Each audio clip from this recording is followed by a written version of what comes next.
The autumn wind of 1849 carried the scent of sagebrush and wood smoke across the Nebraska territory, but 34-year-old Margaret Holloway couldn't focus on the familiar smells of the frontier.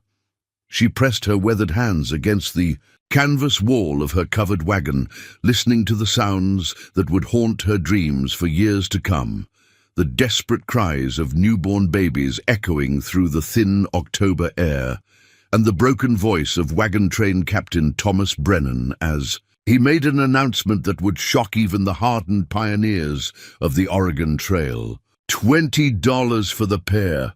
Brennan's voice cracked as he addressed the circle of wagons that had been their traveling community for the past 6 months. I can't care for them. Sarah's gone, and I've got 43 families depending on me to get them to Oregon Territory before the snows trap us in the mountains. Margaret's heart clenched as she realized what she was hearing. Thomas Brennan, the man who had led their wagon train safely across 1,000 miles of treacherous frontier, was auctioning his own children, twin babies not yet 3 days old, born into a world that had immediately robbed them of their mother. Before we jump back in, tell us where you're tuning in from. And if this story touches you, make sure you're subscribed, because tomorrow I've saved something extra special for you. Margaret Holloway had joined the Oregon Trail wagon train in Independence, Missouri, 6 months earlier, with dreams that now seemed as distant as the mountains they were approaching. At 34, she was older than most pioneer women, her auburn hair already showing threads of silver that caught the prairie sunlight during their long days of travel. Her husband Daniel had died of consumption 2 years prior, leaving her with a modest inheritance and a house in St. Louis that felt more like a tomb than a home. But it wasn't grief alone that had driven Margaret to sell everything she owned and join Thomas Brennan's wagon train bound for the Oregon Territory. It was the deeper ache that had defined her adult life, the knowledge that her body would never carry the children she and Daniel had dreamed of having. 15 years of marriage had brought them joy in each other's company, but month after month, year after year, Margaret's arms remained empty while other women in their St. Louis community celebrated the arrivals of sons and daughters. The frontier represented a chance to start over, to find purpose in a place where survival mattered, more than social expectations, where a woman's worth wasn't measured solely by her ability to bear children. Margaret had skills that frontier communities needed. She could read and write, having been educated by her father, who had served as a schoolmaster in Ohio before moving the family to Missouri. She could tend to the sick, having learned herb, law from her grandmother, and practical nursing from caring for Daniel during his final illness. Most importantly, she possessed the kind of steady determination that the Oregon Territory's harsh realities would demand. The wagon train itself was a community of 47 families, each drawn to the promise of free land and new opportunities. In the Pacific Northwest, there were the Kowalski family from Illinois, with their 4 young children and dreams of establishing a farm in the Willamette Valley. The elderly Reverend Samuel Morrison and his wife Ruth, who planned to establish a church in whatever settlement would have them. The Hendricks brothers, twins in their 20s, who had pooled their resources to purchase the equipment and livestock necessary for the journey. At the center of this traveling community was Thomas Brennan, a man whose reputation for leading wagon trains safely to Oregon had made him the natural choice when the families gathered in Independence to organize their journey. At 28, Thomas possessed the unique combination of frontier experience and natural leadership that such expeditions required. He knew every water source between Missouri and Oregon, every river crossing, every mountain pass that could make the difference between life and death for the families who trusted him with their lives. Thomas had made the journey to Oregon twice before, first as a young man seeking his fortune in the gold fields of California, then as a guide for other wagon trains. But this third journey was different. He was traveling with his wife Sarah, a gentlewoman from Missouri, who had married him the previous spring, with dreams of establishing a new life in the territory where land was free to those brave enough to claim it. Sarah Brennan had been the heart of the wagon train's social fabric during their months on the trail. She organized the evening gatherings, where families shared news and stories around the communal fires. She tended to sick children when their mothers were overwhelmed with the demands of trail life. She had even helped Margaret adjust to the rhythms of wagon train living, teaching her how to cook over open fires and how to preserve food during the long stretches between supply stops. Margaret had grown particularly close to Sarah during the journey, perhaps because both women understood what it meant to face uncertainty about their futures. Sarah was pregnant with her first child, due to arrive sometime after they reached Oregon Territory, and she often confided her fears about giving birth so far from civilization, far from the midwives and doctors who might help if complications arose. "I keep telling myself that pioneer women have been having babies on the frontier for decades," Sarah had said one evening as they walked beside the slow-moving wagons, the setting sun painting the prairie grass gold around them.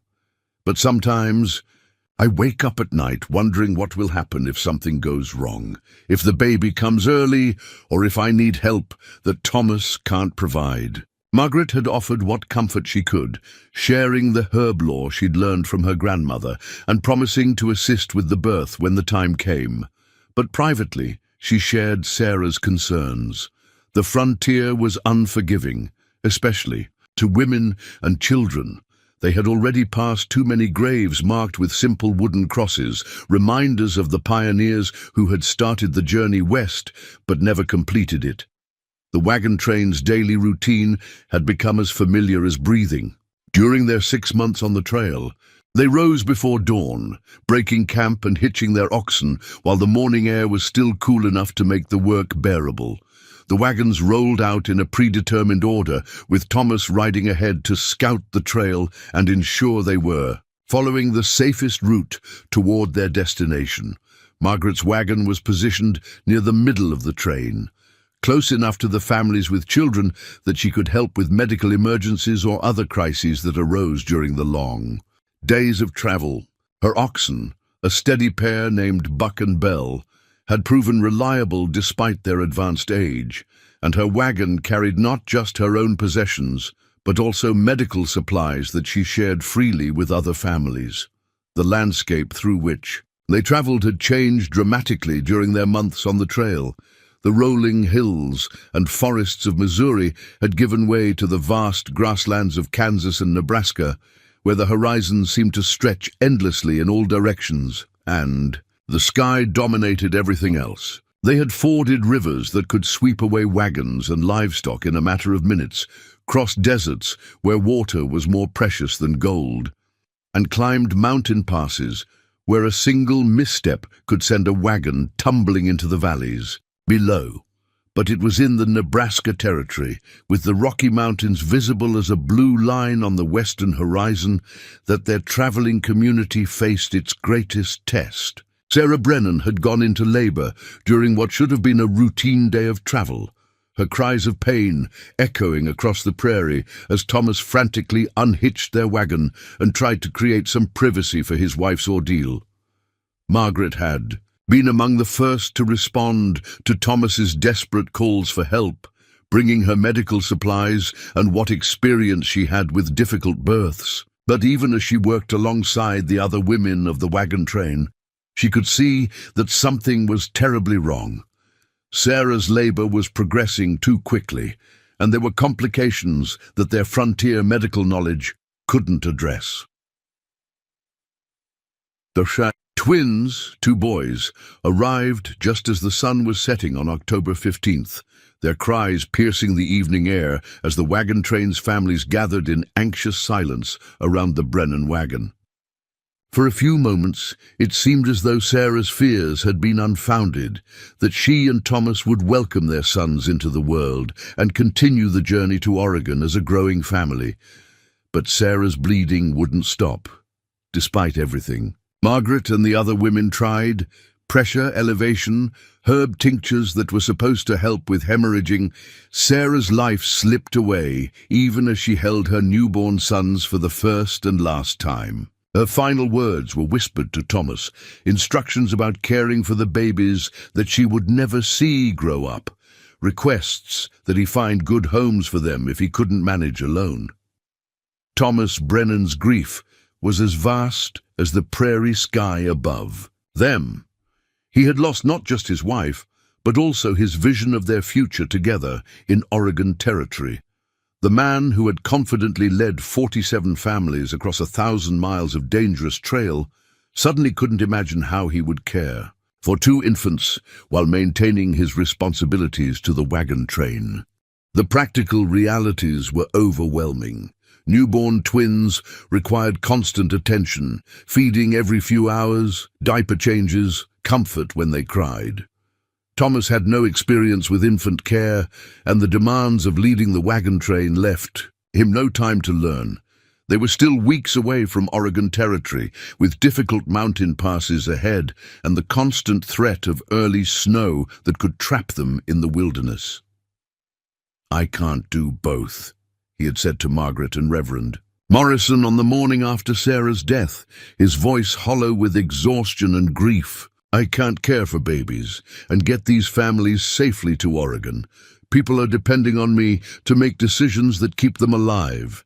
If I'm distracted by crying babies or trying to figure out feeding schedules, someone's going to die on these mountain passes." The solution he had reached was practical but heartbreaking. He would find families within the wagon train willing to adopt the twins, offering payment to help offset the additional burden of caring for infants on the trail. It was, he insisted, what Sarah would have wanted. She would have chosen the baby's survival over sentimentality, would have wanted them raised by families who could provide the attention and care they needed. But as Margaret listened to Thomas announce the auction of his own children, she felt something more complex than simple sympathy. She felt a profound recognition of opportunity, a sense that the universe was offering her the chance to finally hold the children she had always dreamed of having. These babies needed a mother, and she needed children to love and raise.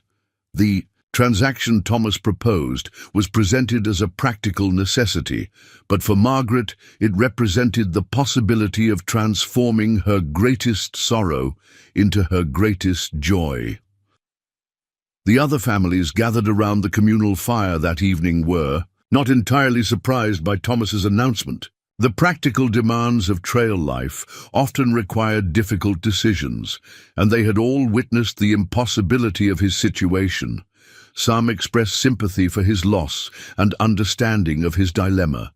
Others whispered among themselves about the moral implications of selling children, even under such desperate circumstances. But Margaret Holloway said nothing that evening, her mind already working through the possibilities and challenges that adopting the twins would present. She had the financial resources. Her inheritance from Daniel would easily cover Thomas's asking price and the additional expenses that 2 infants would require. She had the practical skills necessary for child-rearing, having helped care for her younger siblings during her own childhood in Ohio. Most importantly, she had something that none of the other potential buyers possessed: the desperate longing of a woman who had spent 15 years dreaming of the children she would never bear naturally. For Margaret, these twins represented not just babies who needed homes, but the answer to prayers she had stopped believing would ever be answered. As the wagon train settled into its evening routine around her, Margaret Holloway began planning how she would approach Thomas Brennan about his sons. She would need to convince him that she could provide not just adequate care, but genuine love for the children who had entered the world as orphans. She would need to prove that a woman traveling alone could successfully raise twins while completing the journey to Oregon Territory. But more than anything, she would need to find the courage to speak up before someone else claimed the children who might finally fill the emptiness that had defined her adult life. Tomorrow morning, She would make her bid for Thomas Brennan's sons, and with it she would bet everything on the possibility that love could triumph over the practical difficulties that everyone else saw as insurmountable obstacles. Preparing and narrating this story took us a lot of time, so if you are enjoying it, subscribe to our channel. It means a lot to us. Now back to the story. The October dawn brought frost that sparkled like diamonds on the canvas wagon tops, but Margaret Holloway barely noticed the beauty as she prepared her morning meal over the flickering campfire.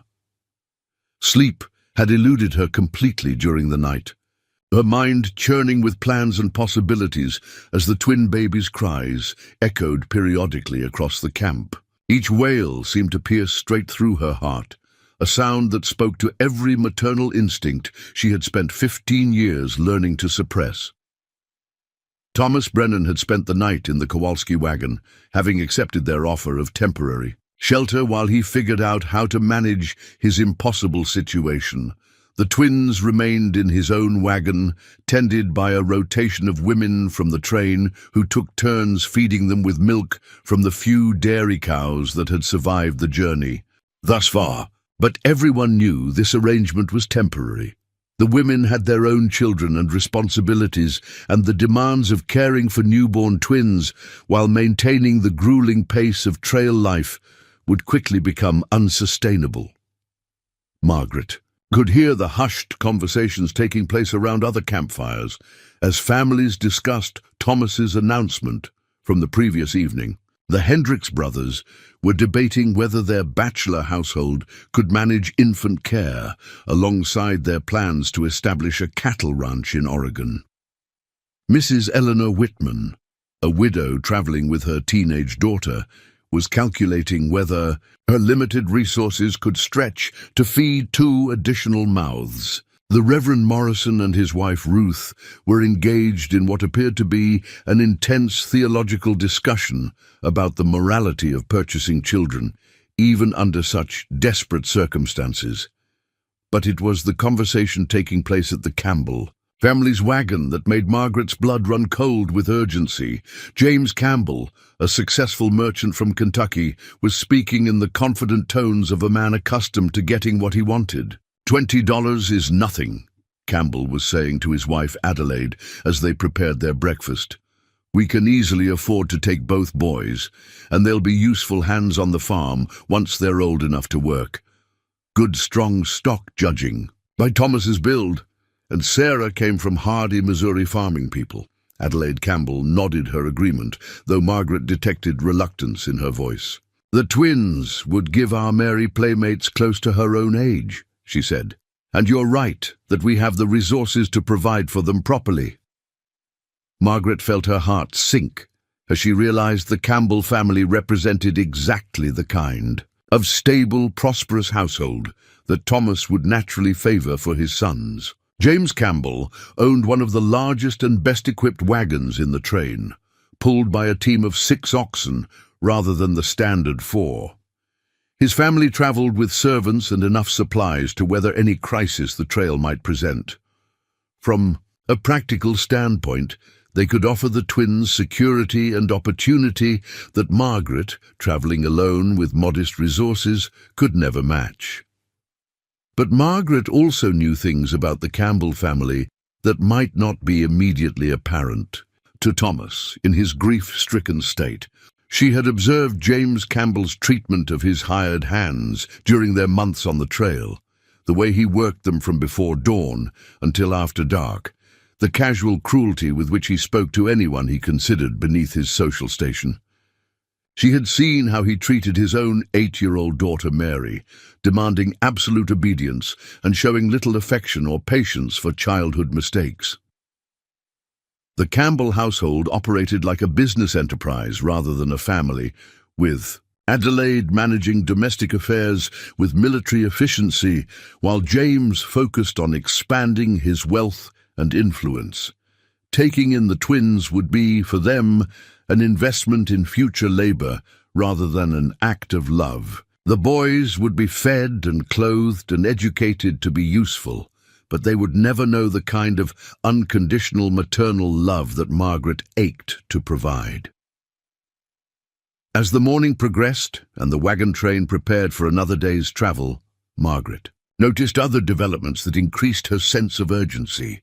Word of Thomas's situation had apparently spread beyond their immediate traveling community. They had encountered other westward-bound groups at the Platte River crossing 2 days earlier, and some of those travelers were now approaching the Brennan wagon with obvious interest in the twins. A family named the Hutchinsons, traveling with a smaller group bound for California's gold fields, had ridden over from their camp a mile downstream. Margaret watched as Mrs. Hutchinson examined the twins with the calculating eye of someone evaluating livestock, checking their reflexes and commenting on their apparent health and vigor. Her husband spoke with Thomas in low tones about practical arrangements, clearly viewing the transaction as a straightforward business deal. Twins are actually more efficient than single births, Mrs. Hutchinson was explaining to Thomas. They can keep each other company as they grow, require less individual attention. We lost our own boy to cholera in Kansas, so we have experience with infant care. $20 seems reasonable for the pair. Margaret felt a growing sense of panic as she realized how quickly the situation was moving toward a conclusion that would put the twins beyond her reach forever. Thomas was clearly eager to resolve the matter before the wagon train resumed its westward journey. Every hour they delayed increased the risk of being caught by early winter storms in the mountain passes ahead. But Margaret also began to notice cracks in Thomas's resolve that suggested his decision wasn't as final as his public announcements made it appear.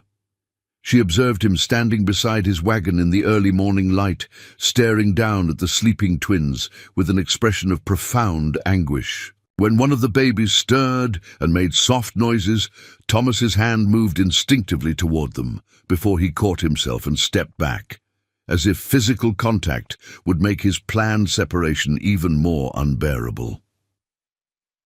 During the morning's preparations for travel, Margaret also witnessed a telling exchange between Thomas and his best friend on the wagon train, a man named Robert Hayes, who had known him since childhood in Missouri. Hayes was attempting to convince Thomas to reconsider his decision, arguing that there might be other solutions to the impossible situation. "Tom, you're making this choice while you're still deep in grief," Hayes said as they checked the harnesses on Thomas's oxen team. "Sarah's been gone less than 3 days. Maybe if you gave yourself time to think, you'd find a way to manage both responsibilities." Thomas's response revealed the depth of his internal conflict. "Every minute I spend thinking about keeping them is another minute I'm not focusing on the 47 families counting on me to get them through those mountain passes alive," he said, his voice thick with emotion. "I can't afford to be distracted when people's lives depend on my decisions, and I can't ask the other women to keep caring for my boys indefinitely. They have their own children and their own struggles." "What if someone offered to help more permanently?" Hayes pressed.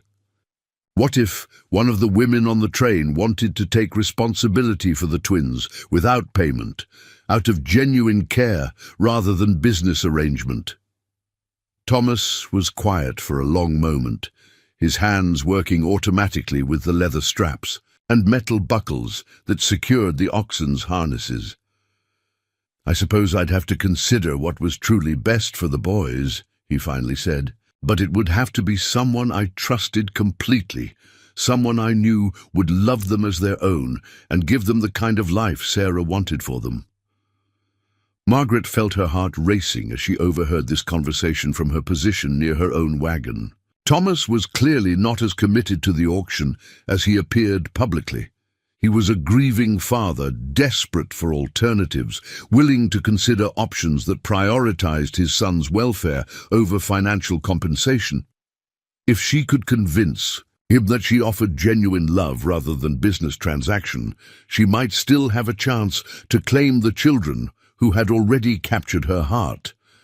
but Margaret also realized she would need to act quickly and decisively. The Campbell family's resources and social standing gave them significant advantages in any negotiation, and the Hutchinson family's experience with infant loss and survival might appeal to Thomas's practical concerns about the twins' immediate needs. Her own qualifications, medical knowledge, educational background, financial stability, were solid but not obviously superior to what other potential adopters could offer.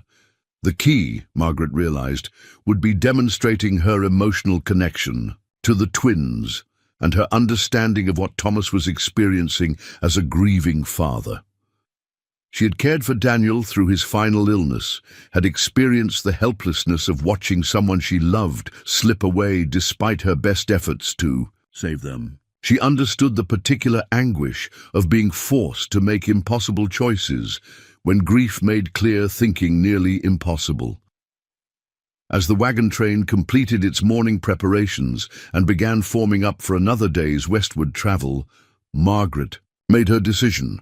She would approach Thomas directly before the day's journey began and while he was still privately wrestling with his choice. She would speak to him not as a potential buyer in a business transaction, but as someone who understood loss and who could offer his sons the kind of maternal love that no amount of money could purchase.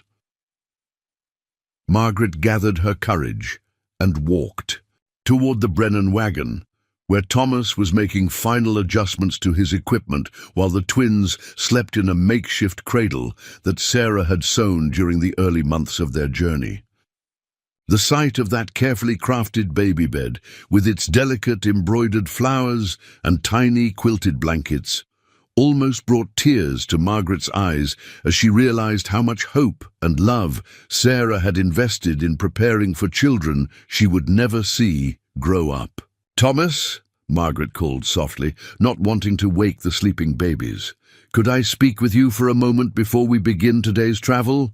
Thomas looked up from his work, his face showing the exhaustion and strain of the past 3 days. His clothes were rumpled from sleeping in the Kowalski wagon, his hair uncombed, his eyes red-rimmed from grief and sleepless nights. But Margaret could also see something else in his expression, a desperate hope that someone might offer him an alternative to the choice that was tearing him apart.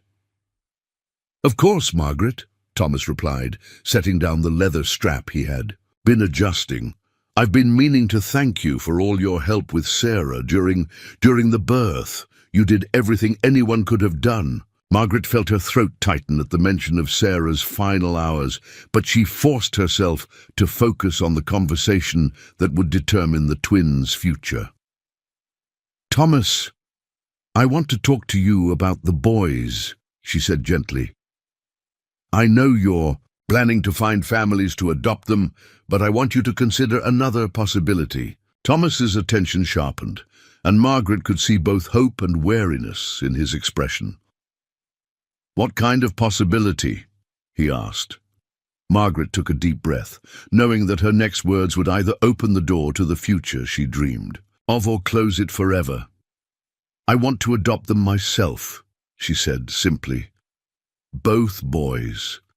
I want to raise them as my own sons and love them the way Sarah would have wanted them to be loved." The silence that followed her words seemed to stretch across the entire prairie, broken only by the soft breathing of the sleeping twins and the distant sounds of the wagon train, preparing for another day's journey toward Oregon territory.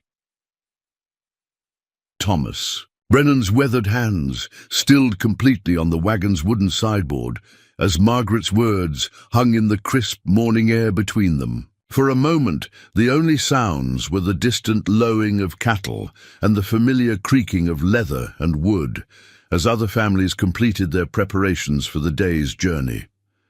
One of the twins stirred in his makeshift cradle, making the soft, mewling sounds that newborns use to communicate their needs, and Thomas's eyes immediately shifted to his sons with an expression of such raw longing that Margaret felt her heart break for him. "You want to adopt them both?" Thomas asked finally, his voice barely above a whisper. "Margaret, do you understand what you're saying? These are newborn babies who will need constant care for months, maybe years. You're traveling alone with no husband to help you, no family support, the trail ahead. He gestured vaguely toward the western horizon where the Rocky Mountains waited like blue shadows. We've got mountain passes to cross, river crossings that could kill us all if we make a mistake. How could you possibly manage infant twins and still survive the journey? Margaret had spent the sleepless night preparing for exactly these questions, but hearing them spoken aloud by Thomas made the magnitude of her proposal feel suddenly, terrifyingly real.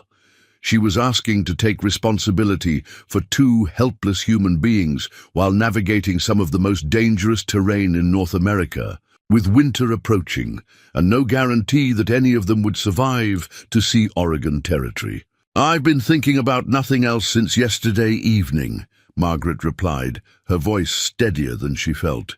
"You're right that it won't be easy, but Thomas, I have advantages that some of the other families don't. I have medical training, I help deliver these boys, and I know how to care for sick children. I have enough money saved to buy whatever supplies they'll need, and my wagon is large enough to set up a proper nursery area." Thomas shook his head, his expression showing the internal war between hope and practicality. "Money and medical knowledge aren't enough, Margaret. Babies need milk every few hours, day and night. They need clean diapers, warm clothing, constant attention.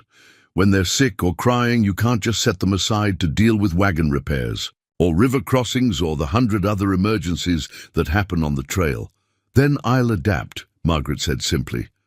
"Other women have managed children on wagon trains before.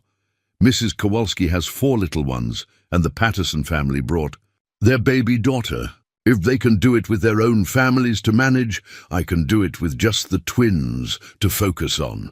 But even as she spoke, Margaret could see that Thomas was thinking of something more specific than general trail difficulties. His gaze kept drifting to where James Campbell was hitching his oxen team, the wealthy merchant's servants bustling around his elaborate wagon setup with military efficiency. Campbell represented security in a way that Margaret, despite her determination, simply couldn't match. "The Campbell family has made an offer," Thomas said reluctantly. "James came to me this morning before dawn. He's willing to pay $30 for both boys, and he's got the resources to give them everything they could ever need: education, opportunity, security. His wagon is like a mobile house. He's got spare oxen in case some go lame, enough food stored to last through a hard winter, even books and writing materials for schooling." Margaret felt her stomach clench as she realized the true scope of what she was competing against. $30 was a significant sum, more than many families on the trail had in total resources, but more than the money Campbell could offer. The twins a level of material security that would appeal to any father trying to ensure his children's survival and prosperity. "Thomas," Margaret said carefully, "have you spent time observing how James Campbell treats the people under his care? His hired hands, his servants, even his own daughter?" Thomas's eyebrows drew together in a frown. "What do you mean?" Margaret chose her words carefully, knowing that direct criticism of another family could backfire if Thomas interpreted it as jealousy or desperation. "I've noticed that Mr. Campbell views relationships in terms of utility and profit. His workers are valuable to him as long as they're productive, but he shows little concern for their well-being beyond what affects their ability to work. Mary Campbell is a lovely child, but she seems frightened of disappointing her father. She's always so careful, so anxious to please." "That's just good discipline," Thomas said, but Margaret could hear uncertainty creeping into his voice. "Children need structure and expectations. They need love too," Margaret replied gently. "Thomas, if you give your sons to the Campbell family, they'll be fed and clothed and educated, yes. But they'll be raised as investments in the family's future prosperity, not as children who are valued for themselves. When they're old enough to work, they'll be expected to earn their keep. When they make mistakes, they'll be punished for costing the family money, rather than taught with patience and understanding. One of the twins began to cry, a thin, demanding wail that spoke of hunger and discomfort. Without thinking, Margaret moved toward the cradle, her hands automatically reaching for the baby in the universal gesture of a woman responding to a child's need. She caught herself just as Thomas stepped forward, both of them freezing in an awkward moment of uncertainty about who had the right to comfort the crying infant. "Go ahead," Thomas said quietly, stepping back. "You've been helping care for them since they were born." Margaret lifted the crying baby. She thought it might be the slightly smaller twin, though it was difficult to tell them apart so early, and instinctively began the gentle, swaying motion that seemed to calm distressed infants. The baby's cries softened to whimpers, and then to the contented breathing of a child who felt safe in caring arms. Thomas watched this interaction with an expression that Margaret couldn't quite read. "You're natural with them," he observed. "Sarah noticed that during the birth. She said you had the hands of someone meant to be a mother."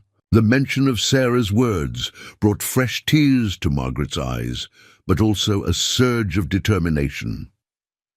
"Sarah wanted her sons to be loved, Thomas. That's what she whispered to you in her final moments, wasn't it? Not that they should be wealthy or socially prominent, but that they should be safe and loved and raised by someone who would see them as the gifts they are." Thomas was quiet for a long moment, his gaze moving between Margaret holding his son and the bustling activity of the Campbell family's elaborate wagon setup. "The Hutchinson family has also made an offer," he said finally. $25, and they've raised children before. They lost their own boy to disease, so they understand what it means to value what you have while you have it. Margaret felt her heart sink further as she realized how many attractive options Thomas was weighing. The Hutchinson family's experience with child loss might actually make them more appealing than her own childless state. They had proven they could love and care for children, even children who weren't their biological offspring. "What do they want from the boys?" Margaret asked, still gently rocking the baby in her arms. "What kind of life are they planning to give them?" "They're bound for California's gold country," Thomas replied. "They think the boys could be useful in mining operations once they're old enough. Gold mining is dangerous work, but it can be profitable if you're lucky and careful." Margaret suppressed a shudder at the thought of Sarah's precious sons spending their childhoods in mining camps, being raised to see their value, primarily in terms of their physical strength and endurance. And if they're not lucky, if the gold runs out or the mines prove too dangerous? Thomas's expression showed that he'd considered these same questions. "I suppose they'd find other work. The Hutchinsons seem like decent people, and they've promised to treat the boys well." "Thomas," Margaret said, shifting the baby to her shoulder where his tiny fist grabbed at her hair, "you're thinking about this like a business transaction. You're weighing offers and calculating advantages, but these are your sons we're talking about, Sarah's sons. What would she want for them?" The question hit Thomas like a physical blow, and Margaret saw his careful composure crack for the first time since she'd approached him. "She'd want them to be happy," he said, his voice breaking slightly. "She'd want them to know they were loved, to grow up feeling safe and valued. She'd want them to have the kind of childhood we never had. We were both orphans, you know. We both grew up in households where we were fed and sheltered, but never really belonged anywhere." Margaret felt a surge of understanding and compassion for Thomas's impossible position. He wasn't just trying to find homes for his sons. He was trying to ensure they never experienced the particular kind of loneliness that came from being unwanted children in other people's houses. "Then you understand why money isn't the most important consideration," Margaret said softly. "Thomas, I can't offer your sons the material advantages that the Campbell family can provide. I can't guarantee they'll be wealthy or socially prominent. But I can promise you that they'll be loved completely, unconditionally, the way Sarah would have loved them herself." Thomas stared at her for a long moment, his eyes moving from her face to his son, nestled contentedly in her arms, then back. Again. "You really want this," he said, and it wasn't quite a question. "This isn't pity or charity. You actually want to raise my boys as your own." "I've wanted children my entire adult life," Margaret replied simply. "Daniel and I tried for 15 years to have a family, and when he died, I thought that dream died with him. But seeing your sons, holding them, caring for them these past few days, Thomas, it feels like coming home. It feels like what I was meant to do with my life." The baby in her arms stirred and made soft, contented sounds, and Margaret looked down at his tiny face with an expression of such pure maternal love that Thomas felt his throat tighten with emotion. This was how Sarah would have looked at their sons, he realized. This was the kind of devoted, instinctive care that money couldn't buy and business arrangements couldn't guarantee. The trail ahead is going to be harder than anything we've faced. "So far," Thomas said quietly. "The mountain passes, the river crossings, the weather. Margaret, if something happens to you, those boys would be orphaned completely. At least, with a family like the Campbells, there are multiple adults to ensure their survival." Margaret nodded, acknowledging the validity of his concern. "You're right that traveling alone with infants involves risks that a larger family wouldn't face. But Thomas, I'm not as helpless as you might think. I've managed my own wagon and livestock for 6 months of trail travel. I've treated injuries and illnesses for families throughout the train. I've proven that I can handle frontier life independently." "But babies are different," Thomas protested. "They can't wait while you deal with emergencies or crisis situations. They need attention every few hours, no matter what else is happening." "Then I'll give them that attention," Margaret said firmly. "I'll organize my entire life around their needs, the way any mother does. Thomas, what you're really asking is whether I love them enough to sacrifice everything else for their well-being. And the answer is yes, absolutely, completely yes." Thomas looked toward the horizon where the Rocky Mountains waited, their snow-capped peaks visible even from this distance. Soon the wagon train would need to begin climbing into terrain where every decision could mean the difference between life and death for the families depending on his leadership. But right now, in this moment, he had to make a decision that would determine his son's entire future, and Margaret Holloway was asking him to bet their lives on love rather than security, on faith rather than financial advantage. The choice that would change everything was about to be made. The morning sun climbed higher over the Nebraska territory as Thomas Brennan stood frozen between two futures for his sons. Around them, the wagon train's 47 families completed their daily preparations with the efficient urgency of people who understood that every hour of delay brought them closer to being trapped by winter in the mountain passes ahead. But Thomas felt as though time had stopped completely, the weight of his decision pressing down on him like the vast prairie sky above. Margaret continued to hold his son with the natural grace of a woman born to motherhood, and Thomas found himself studying her face as she gazed down at the baby. There was something in her expression that reminded him powerfully of Sarah during her pregnancy, a look of profound wonder and protective love that transcended all practical considerations. It was the look of someone who saw children not as responsibilities to be managed, but as miracles to be cherished. "Give me until noon," Thomas said suddenly, his voice rough with emotion. "I need to think about this properly, and I need to check on something before I make a final decision." Margaret felt her heart leap with hope and terror in equal measure. Thomas wasn't saying yes, but he wasn't saying no either. He was giving her a chance to prove herself worthy of the trust she was asking him to place in her. "Of course," she said, gently returning the baby to his makeshift cradle. "Take whatever. The time you need. This decision will affect the rest of their lives." As Margaret walked back toward her own wagon, she noticed that news of her proposal had apparently spread through the train's informal communication network. Mrs. Kowalski intercepted her near the circle of oxen, her round face creased with concern and curiosity. "Margaret, dear," the older woman said, falling into step beside her, "Anna Campbell mentioned that you're thinking of taking on Thomas's boys yourself. Are you certain you've thought this through completely? 2 babies are an enormous responsibility, even for a married woman with family support." Margaret appreciated Mrs. Kowalski's genuine concern, but she also detected the underlying assumption that had plagued her throughout her adult life.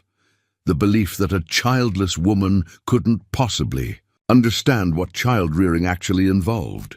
"I understand it won't be easy," Margaret replied diplomatically, "but I believe I can provide what those boys need most, which is someone who will love them completely." "Love is important, certainly," Mrs. Kowalski agreed, "but it doesn't fill empty stomachs or prevent sickness or keep babies warm during mountain blizzards. The Campbell family could give those children advantages that you simply can't match, dear. Sometimes the loving thing to do is recognize our limitations."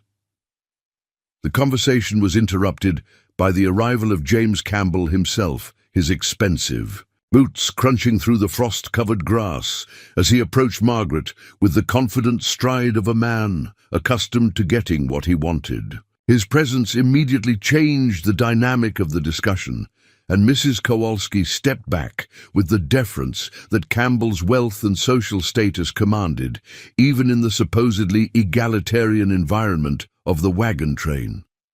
"Miss Holloway," Campbell said, his tone cordial but carrying an undercurrent of calculation, "I understand you've expressed interest in adopting the Brennan twins. I wonder if we might discuss the situation frankly, as reasonable adults who both want what's best for those unfortunate children." Margaret felt her spine stiffen at Campbell's phrasing. The twins weren't unfortunate children.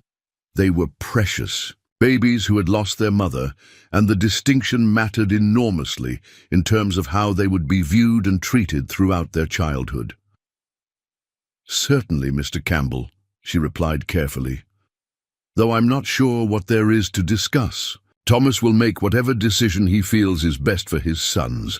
Campbell's smile was practiced and slightly condescending.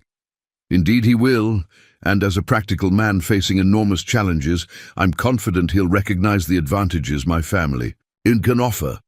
Miss Holloway, I don't question your good intentions, but surely you can see that raising twin infants alone, while traveling through some of the most dangerous territory in North America, is simply not realistic. Other women have managed children on wagon trains," Margaret pointed out, echoing her earlier argument to Thomas. "Other women have had husbands to share the burden," Campbell countered smoothly. "They've had family members to help with emergencies, financial resources to weather unexpected crises. You're proposing to take on double the normal responsibility with half the normal support. It's not fair to those children to risk their welfare on such an uncertain arrangement." Margaret felt her temper beginning to rise at Campbell's patronizing tone, but she forced herself to remain calm. Getting into an argument with him would only reinforce his characterization of her as an emotional woman making impractical decisions. "Mr. Campbell, what exactly are you proposing to do with the twins if Thomas accepts your offer?" Campbell's expression shifted slightly, revealing the calculating businessman beneath his veneer of paternal concern. "They'll be raised as members of my family, naturally, given the same education and opportunities as my own daughter. When they're old enough, they'll help with family business interests. We're planning to establish trading posts and eventually a shipping company in Oregon Territory. Hard-working, educated young men will have excellent prospects in a growing territory. And if they're not interested in business, Margaret asked, if they want to pursue other paths in life? Campbell's smile tightened almost imperceptibly. Young men need guidance in making practical decisions about their futures. Dreams and childhood fancies are luxuries that frontier life rarely permits. They'll learn to appreciate the security and opportunity that our family can provide. Margaret heard the implicit threat in Campbell's words. The twins would be expected to serve the family's interests regardless of their own desires or inclinations. They would be treated well as long as they remained useful and obedient, but their individual happiness and fulfillment would always be secondary to the Campbell family's prosperity. While this conversation was taking place, Thomas Brennan was conducting his own investigation into Margaret's character and capabilities. He had spent the morning speaking quietly with various members of the wagon train who had observed her behavior during their months of travel together. What he learned gradually shifted his understanding of Margaret from lonely widow-seeking children to remarkably capable woman who had been helping others throughout their journey. Reverend Morrison described how Margaret had sat up all night with his wife Ruth during a bout of fever, applying cool compresses and administering herbal remedies that had almost certainly saved the older woman's life. She has genuine healing skills, the minister told Thomas earnestly. Not just book learning, but the instincts and patience that make the difference between someone who knows medicine and someone who can actually help people. Robert Hayes mentioned Margaret's calm competence during a crisis 3 weeks earlier when the Pattersons' wagon had broken an axle in the middle of a river crossing. While everyone else was panicking about the rising water and the current, Margaret waded right in and helped organize the rescue, Hayes recalled. She knew exactly what needed to be done and did it without hesitation. That's not the behavior of someone who falls apart under pressure. Even more telling was his conversation with 8-year-old Mary Campbell, who had apparently spent considerable time observing Margaret during their months of travel. When Thomas gently asked the little girl what she thought of Miss Holloway, Mary's face lit up with genuine affection. She tells the best stories, Mary said enthusiastically, and she always has time to answer questions even when she's busy with her own work. She taught me how to identify different plants and which ones can help when people are sick. She never gets angry when I make mistakes learning things. Thomas found this last comment particularly revealing, especially when compared to his observations of James Campbell's impatient reactions to his daughter's childhood mistakes and natural curiosity. Margaret apparently possessed the kind of gentle patience that would allow children to learn and grow without fear of harsh criticism or punishment. But the most convincing testimony came from an unexpected source. Samuel Patterson, the father of the baby daughter who had been born during the early weeks of their journey. Patterson pulled Thomas aside as they prepared their wagons for the day's travel. "Tom, I hear you're considering giving your boys to Margaret Holloway," Patterson said without preamble. "I want you to know that woman saved my daughter's life during the first month on the trail. Little Emma stopped breathing one night, just stopped, for no reason anyone could figure out. Margaret worked over her for hours, doing things with pressure points and breathing techniques that none of the rest of us had ever seen. She brought Emma back when we thought we'd lost her." Patterson's voice grew thick with emotion as he continued. "But that's not the most important part. For weeks afterward, Margaret checked on Emma every single day, sometimes multiple times, making sure she was thriving and developing normally. She never asked for payment or thanks. She just cared about that baby like Emma was her own daughter. If you want your boys raised by someone who will love them the way a mother should, you won't find anyone better than Margaret Holloway." As noon approached and Thomas prepared to announce his decision, he found himself thinking not about financial offers or material advantages, but about the kind of childhood he wanted his sons to experience. He and Sarah had both grown up as unwanted children in households where they were fed and sheltered but never truly loved. They had promised each other that their own children would know from their earliest memories that they were valued for themselves, not for what they could contribute to family prosperity. Thomas walked slowly back toward his wagon, where Margaret waited with obvious anxiety while the Campbell and Hutchinson families hovered nearby with equally obvious expectation. The twins were awake now, making the soft noises of hungry babies, and Thomas noticed how Margaret's attention immediately focused on their needs despite her nervousness about his decision. The entire wagon train seemed to hold its collective breath as Thomas approached the group that had gathered around his wagon. Families throughout the circle had paused in their preparations to watch the drama unfold, understanding instinctively that this moment would be remembered and discussed for years to come. "I've made my decision," Thomas announced, his voice carrying across the morning air with the authority that had made him a successful wagon train leader. "The boys need more than money or social advantages. They need someone who will love them, the way their mother would have loved them." Margaret felt her heart stop as she waited for Thomas to continue, afraid to hope but unable to prevent the surge of desperate longing that threatened to overwhelm her composure. "Margaret," Thomas said, turning to face her directly, "if you're willing to take on this responsibility, if you're certain you can care for them properly while completing this journey, then I want you to raise my sons as your own." The words hit Margaret like a physical blow of pure joy and terror combined. She was getting what she had longed for her entire adult life, but she was also accepting responsibility for two precious lives in circumstances that would challenge every skill and resource she possessed. "Yes," she whispered, then cleared her throat and spoke more firmly. "Yes, Thomas, I promise you they'll be loved and protected and raised to honor their mother's memory." James Campbell's face darkened with displeasure at losing what he had clearly considered a certain acquisition. "This is a mistake, Brennan," he said coldly. "You're letting sentiment override practical judgment.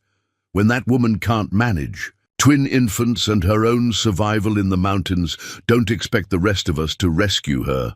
But Thomas had already turned away from Campbell, focusing instead on the legal and practical arrangements that would transfer custody of his sons to the woman who had convinced him that love mattered more than money. Margaret Holloway was about to become a mother to twin boys, whose care would test every assumption about what a woman traveling alone could accomplish on the most dangerous frontier in America. The leap of faith had been taken, and there would be no turning back. The transformation of Margaret Holloway's wagon from the practical conveyance of a traveling widow to the mobile nursery of twin infants happened with startling speed once Thomas's decision was announced. Within hours of accepting custody of the boys, Margaret found herself immersed in a world of constant needs, interrupted sleep, and challenges she had never imagined despite years of longing for motherhood. The first crisis came before they had traveled 5 miles from their morning campsite. Both twins began crying simultaneously, not the gentle mewling of hungry babies, but the sharp, distressed wails that signaled genuine discomfort or pain. Margaret had been walking beside her wagon to check on them every few minutes, but the sudden intensity of their cries sent her scrambling up onto the moving wagon bed, with her heart racing and her hands shaking with new mother panic.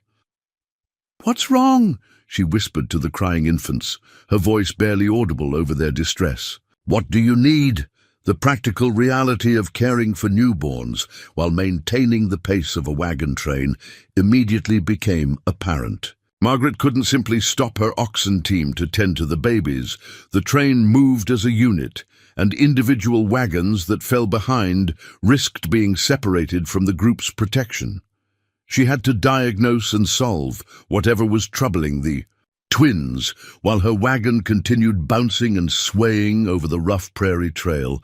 Margaret's hands moved quickly over the first baby, checking for obvious problems.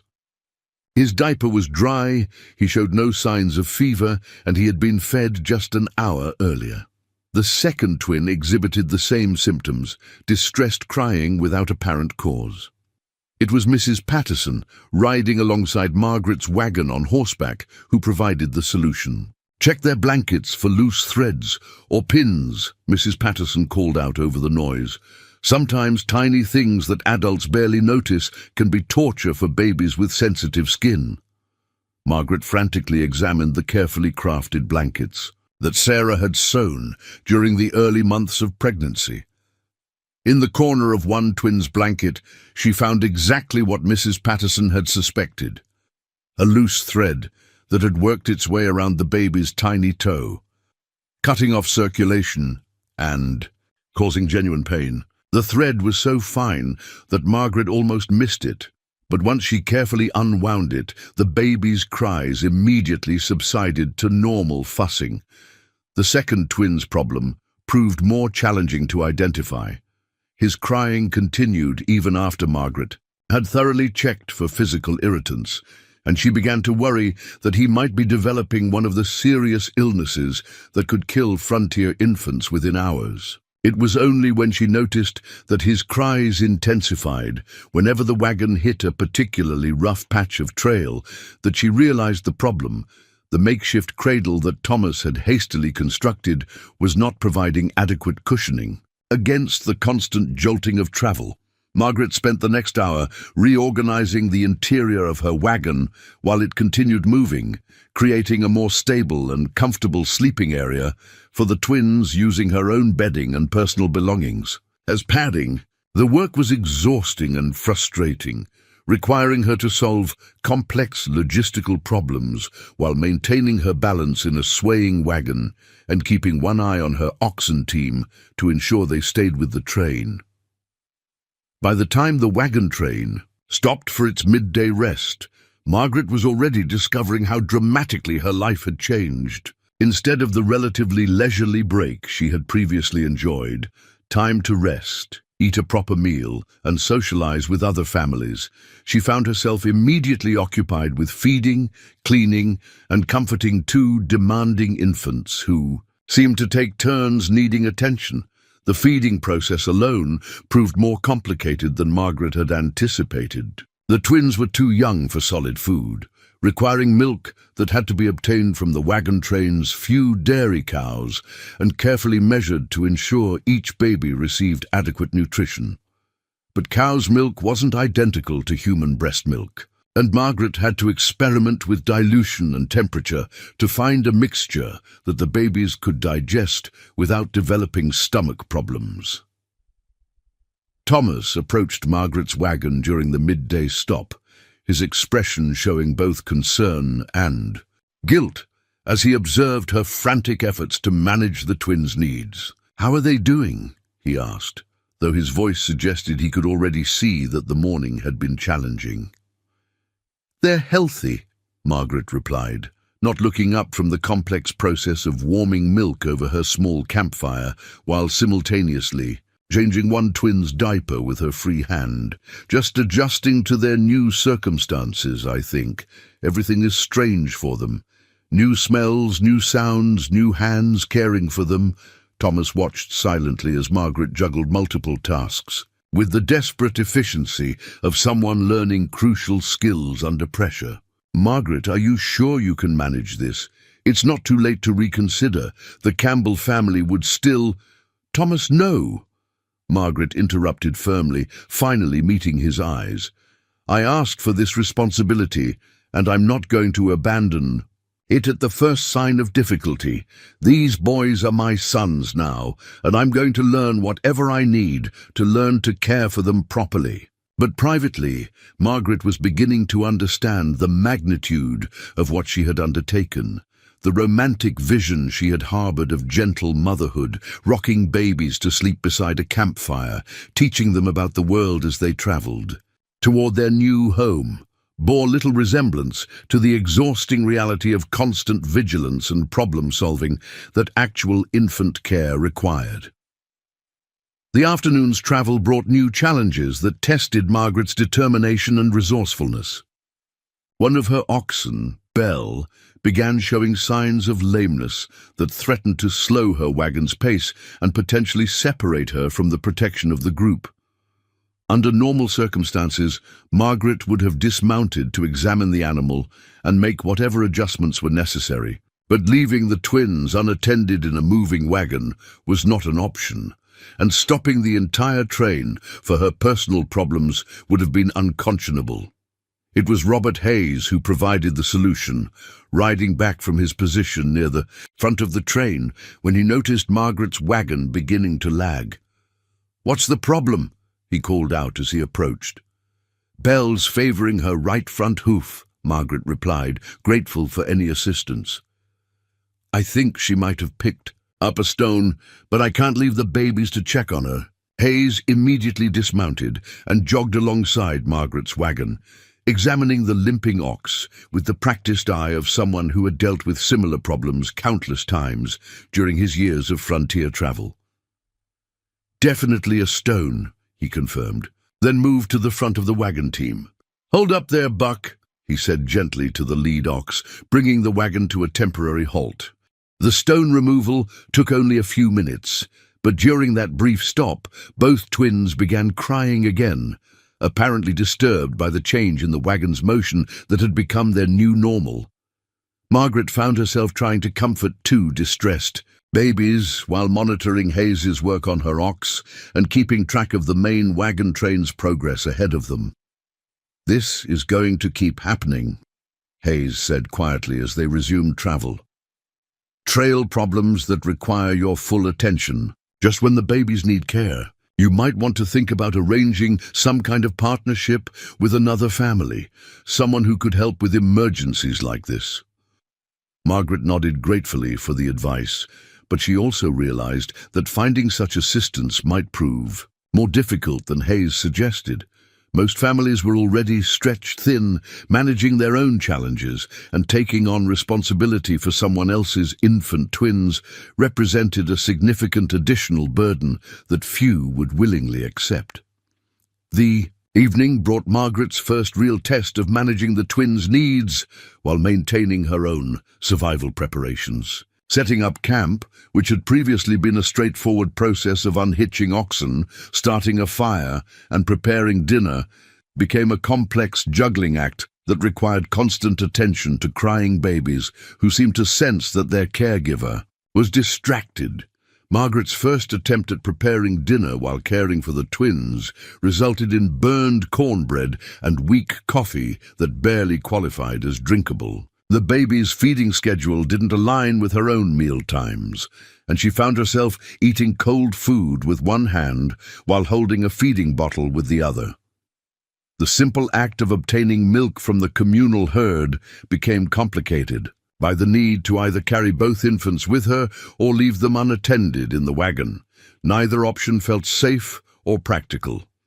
It was Mrs. Kowalski who finally took pity on Margaret's obvious struggles and offered assistance with the evening routine. "Dear, you're going to collapse from exhaustion before we reach the mountains if you keep trying to do everything yourself," the older woman said as she approached Margaret's campfire, where both twins were crying while Margaret frantically tried to prepare their evening meal. "I can manage," Margaret insisted, though her voice cracked with fatigue and stress. "I just need to figure out a better system for organizing everything." Mrs. Kowalski gently but firmly took one of the crying babies from Margaret's arms. "What you need is help, and there's no shame in accepting it. Here, let me hold this little one while you focus on getting their milk ready. You can't care for them properly if you don't take care of yourself too." The simple act of having someone else hold one twin while she attended to the other's needs made an enormous difference in Margaret's stress level. For the first time since accepting custody of the boys, she was able to complete a necessary task, without the constant background anxiety of crying babies demanding attention she couldn't provide. "Mrs. Kowalski," Margaret said as they worked together to feed and settle the twins for the night, "I want to ask you something honestly. Do you think I'm being foolish trying to raise these babies alone? Everyone keeps warning me about the difficulties ahead, and I'm starting to understand why. The older woman was quiet for a moment, studying Margaret's face in the flickering firelight. "I think you're being brave," she said finally. "Foolish might be the right word too, but sometimes the bravest things we do look foolish to people who've never had to choose between their hearts and their heads. Those babies need someone who wants them desperately, and that someone is you." Mrs. Kowalski paused, then continued more seriously. "But Margaret, you're going to need help. Regular help, not just emergency assistance. The trail ahead gets harder, not easier, and winter comes early in the mountains. If you're serious about keeping these boys, you need to start building a support network among the families who are willing to help." As Margaret finally settled the twins for their first night in her care, she reflected on the lessons the day had taught her. Motherhood wasn't the gentle, instinctive process she had imagined during her years of longing for children. It was a demanding, exhausting, sometimes overwhelming responsibility that required skills she was still learning and resources she was still discovering. But as she watched the twins sleeping peacefully in their carefully arranged bedding, their tiny faces relaxed in the trust that someone who loved them was keeping them safe, Margaret felt a fierce determination rising in her chest. Tomorrow would bring new challenges, and the mountain passes ahead would test every decision she had made about her capability to protect these precious lives. Yet for the first time in her adult life, Margaret Holloway felt complete. She was a mother now, with all the terrifying responsibilities and profound joys that title carried. The struggles were real, but so was the love that had driven her to fight for the right to experience them. The boys were hers now, and she was theirs. And together they would face whatever trials the frontier demanded of their unlikely family. 3 weeks after Thomas Brennan's decision, the wagon train had climbed steadily into the foothills of the Rocky Mountains, where the October air carried the sharp bite of approaching winter, and the landscape transformed from rolling prairie to rugged terrain that demanded constant vigilance from every traveler. Margaret Holloway had settled into a rhythm of caring for the twins that bore little resemblance to the frantic improvisation of her first days as their mother. But the challenges had evolved rather than diminished as the boys grew stronger and more alert to their surroundings. The twins, whom Margaret had named William and Henry after her father and Daniel's grandfather, were thriving under her care in ways that surprised even the families who had expressed the strongest doubts about her ability to manage alone. William, the smaller of the two, had developed into a remarkably calm baby who seemed content to observe the world with serious dark eyes that reminded everyone of his mother Sarah. Henry, slightly larger and more demanding, possessed a vigorous cry that could be heard across the entire wagon circle when he decided that immediate attention was required. Margaret's transformation during those 3 weeks had been equally remarkable. The desperate uncertainty of her early mothering attempts had been replaced by the confident competence of someone who had learned to anticipate her children's needs and organize her life around their care without sacrificing her own survival or the wagon train's progress. She had developed systems for everything, feeding schedules that aligned with the train's rest stops, sleeping arrangements that allowed her to tend to the babies during the night without leaving her wagon, even a method for changing diapers while the wagon was in motion that other mothers on the train had begun copying for their own children. But Margaret's growing reputation extended far beyond her success as a mother. The medical skills that had originally attracted Thomas's attention to her suitability for raising his sons had become increasingly valuable as the wagon train faced the health challenges of mountain travel. The thinner air, colder temperatures, and more demanding terrain had resulted in a steady stream of injuries and illnesses that stretched the limited medical resources of the traveling community. It was Margaret who had successfully treated young, Timothy Kowalski's broken arm when the 12-year-old fell from his family's wagon while trying to retrieve a dropped water barrel. Working with materials scavenged from various families' supplies, she had fashioned a splint and sling that allowed the bone to heal properly while the boy continued traveling. Her patient explanation of bone-setting principles to Mrs. Kowalski had been so clear and thorough that the older woman had commented afterward that Margaret should consider establishing a medical practice once they reached Oregon territory. When Reverend Morrison developed a persistent cough that threatened to progress into the kind of lung infection that killed elderly travelers on the frontier, it was Margaret who diagnosed the early stages of pneumonia and prescribed a treatment regimen that combined rest, warmth, and carefully prepared herbal remedies. She had organized a rotation of families to provide extra help with the Morrison wagon while the minister recovered, demonstrating leadership skills that complemented her medical knowledge. Most impressive to the other families was Margaret's response to a crisis that could have resulted in tragedy for multiple wagon train members. During a river crossing in the mountains, the Hayes wagon had become stuck on a submerged rock in the middle of the rushing current, with water rising rapidly around the stranded vehicle and threatening to sweep away both the wagon and its occupants.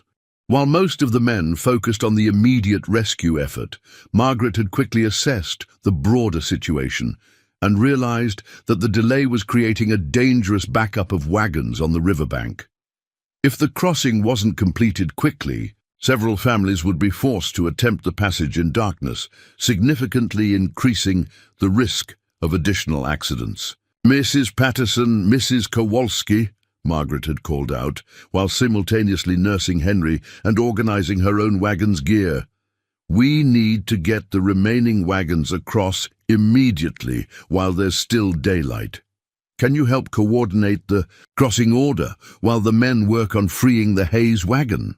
Margaret's calm leadership during the crisis had resulted in all families successfully reaching the opposite bank before sunset, avoiding what could have been a catastrophic night crossing. The Hayes family had been rescued without injury, and Robert Hayes himself had publicly credited Margaret's quick thinking with preventing additional accidents. These demonstrations of competence and leadership had gradually shifted Margaret's status within the wagon train community. She was no longer viewed as the impractical widow who had taken on more than she could handle, but as a capable and valuable member of the traveling group whose skills extended far beyond basic child care. Families began seeking her advice on medical problems, asking her opinion on logistical challenges, and including her in the informal leadership discussions that shaped the wagon train's daily decisions. The transformation was perhaps most evident in her relationship with the Campbell family. James Campbell, who had initially dismissed Margaret as an emotional woman making poor decisions, now found himself in the awkward position of requesting her medical assistance when his daughter Mary developed a severe case of what appeared to be scarlet fever. "Miss Holloway," Campbell had said stiffly as he approached Margaret's wagon one evening, his usual confidence replaced by parental anxiety, "Mary has developed a high fever and a rash that my wife cannot identify. We would appreciate your examination of her condition." Margaret had immediately set aside her own evening preparations to examine the sick child, despite Campbell's earlier hostility toward her adoption of the twins. Her diagnosis, not scarlet fever, but a severe allergic reaction to a new soap, Adelaide, Campbell had purchased at their last supply stop, had prevented the family from pursuing treatments that could have made Mary's condition worse. "Change her bedding completely and wash her skin with plain water and baking soda," Margaret had instructed, her professional manner showing no trace of resentment for Campbell's previous behavior. "Keep her cool and give her small sips of water frequently. The rash should begin fading within 24 hours if we've identified the cause correctly." Campbell's grudging thanks had marked a significant shift in their relationship, though Margaret suspected his attitude change was motivated more by pragmatic recognition of her value than genuine respect for her choices. The twins themselves had become beloved figures within the Wagon train community, their presence serving as a source of hope and continuity for families facing the daily uncertainties of frontier travel. Margaret had established a routine of evening walks around the Wagon circle, carrying the boys and allowing other families to interact with them, which had created bonds that strengthened the entire group's social fabric. 8-year-old Mary Campbell had become particularly attached to the twins, often spending her free time helping Margaret with simple tasks like organizing baby supplies or entertaining the boys when they were fussy. The child's gentle interactions with William and Henry had revealed a nurturing side of her personality that had been suppressed under her father's rigid expectations for proper behavior. "Miss Margaret," Mary had asked one evening as she helped fold the tiny clothes that Sarah had sewn during her pregnancy, "do you think William and Henry will remember their first mother when they get older?" Margaret had paused in her work, struck by the thoughtfulness of the question and the opportunity it represented to help Mary process her own complex feelings about family relationships. "I think they'll carry something of her with them always," Margaret had replied carefully. "Maybe not specific memories, but the love she had for them before they were born. And I'll tell them stories about her as they grow up, so they'll know how much she wanted them and how happy she would be to see them healthy and loved." Mary had nodded seriously, apparently satisfied with this explanation. "I think that's good," she had said. "Everyone should know they were wanted, even if sad things happened to their families." The conversation had reminded Margaret of her responsibility to preserve Sarah's memory for the boys and to ensure they grew up understanding the circumstances of their birth without feeling abandoned or unwanted. It was a delicate balance between honoring their biological mother and establishing her own maternal bond with them. Margaret's medical work had also evolved to include the specific challenges of infant health in frontier conditions. She'd become expert at identifying the early signs of dehydration, recognizing the symptoms of digestive problems that could quickly become life-threatening for babies, and managing the respiratory issues that developed when infants were exposed to the dust and temperature variations of mountain travel. When Mrs. Henderson's newborn daughter developed breathing difficulties during a particularly dusty day of travel, it was Margaret who recognized the signs of what she suspected was an early form of asthma triggered by environmental irritants. Her treatment, creating a makeshift humidifier in the Henderson wagon and adjusting the baby's position to ease breathing, had successfully managed the crisis until they reached clearer air at higher elevation. "You saved little Sarah's life," Mrs. Henderson had said tearfully after her daughter's breathing returned to normal. "I don't know what we would have done without your knowledge and quick thinking." These medical successes had established Margaret's reputation as someone who possessed not just theoretical knowledge, but practical skills that could mean the difference between life and death in frontier conditions. Families throughout the Wagon train had begun consulting her about health concerns, ranging from minor injuries to serious illnesses, creating an informal medical practice that operated alongside her responsibilities as a mother. The financial aspects of Margaret's new role had also evolved in unexpected ways.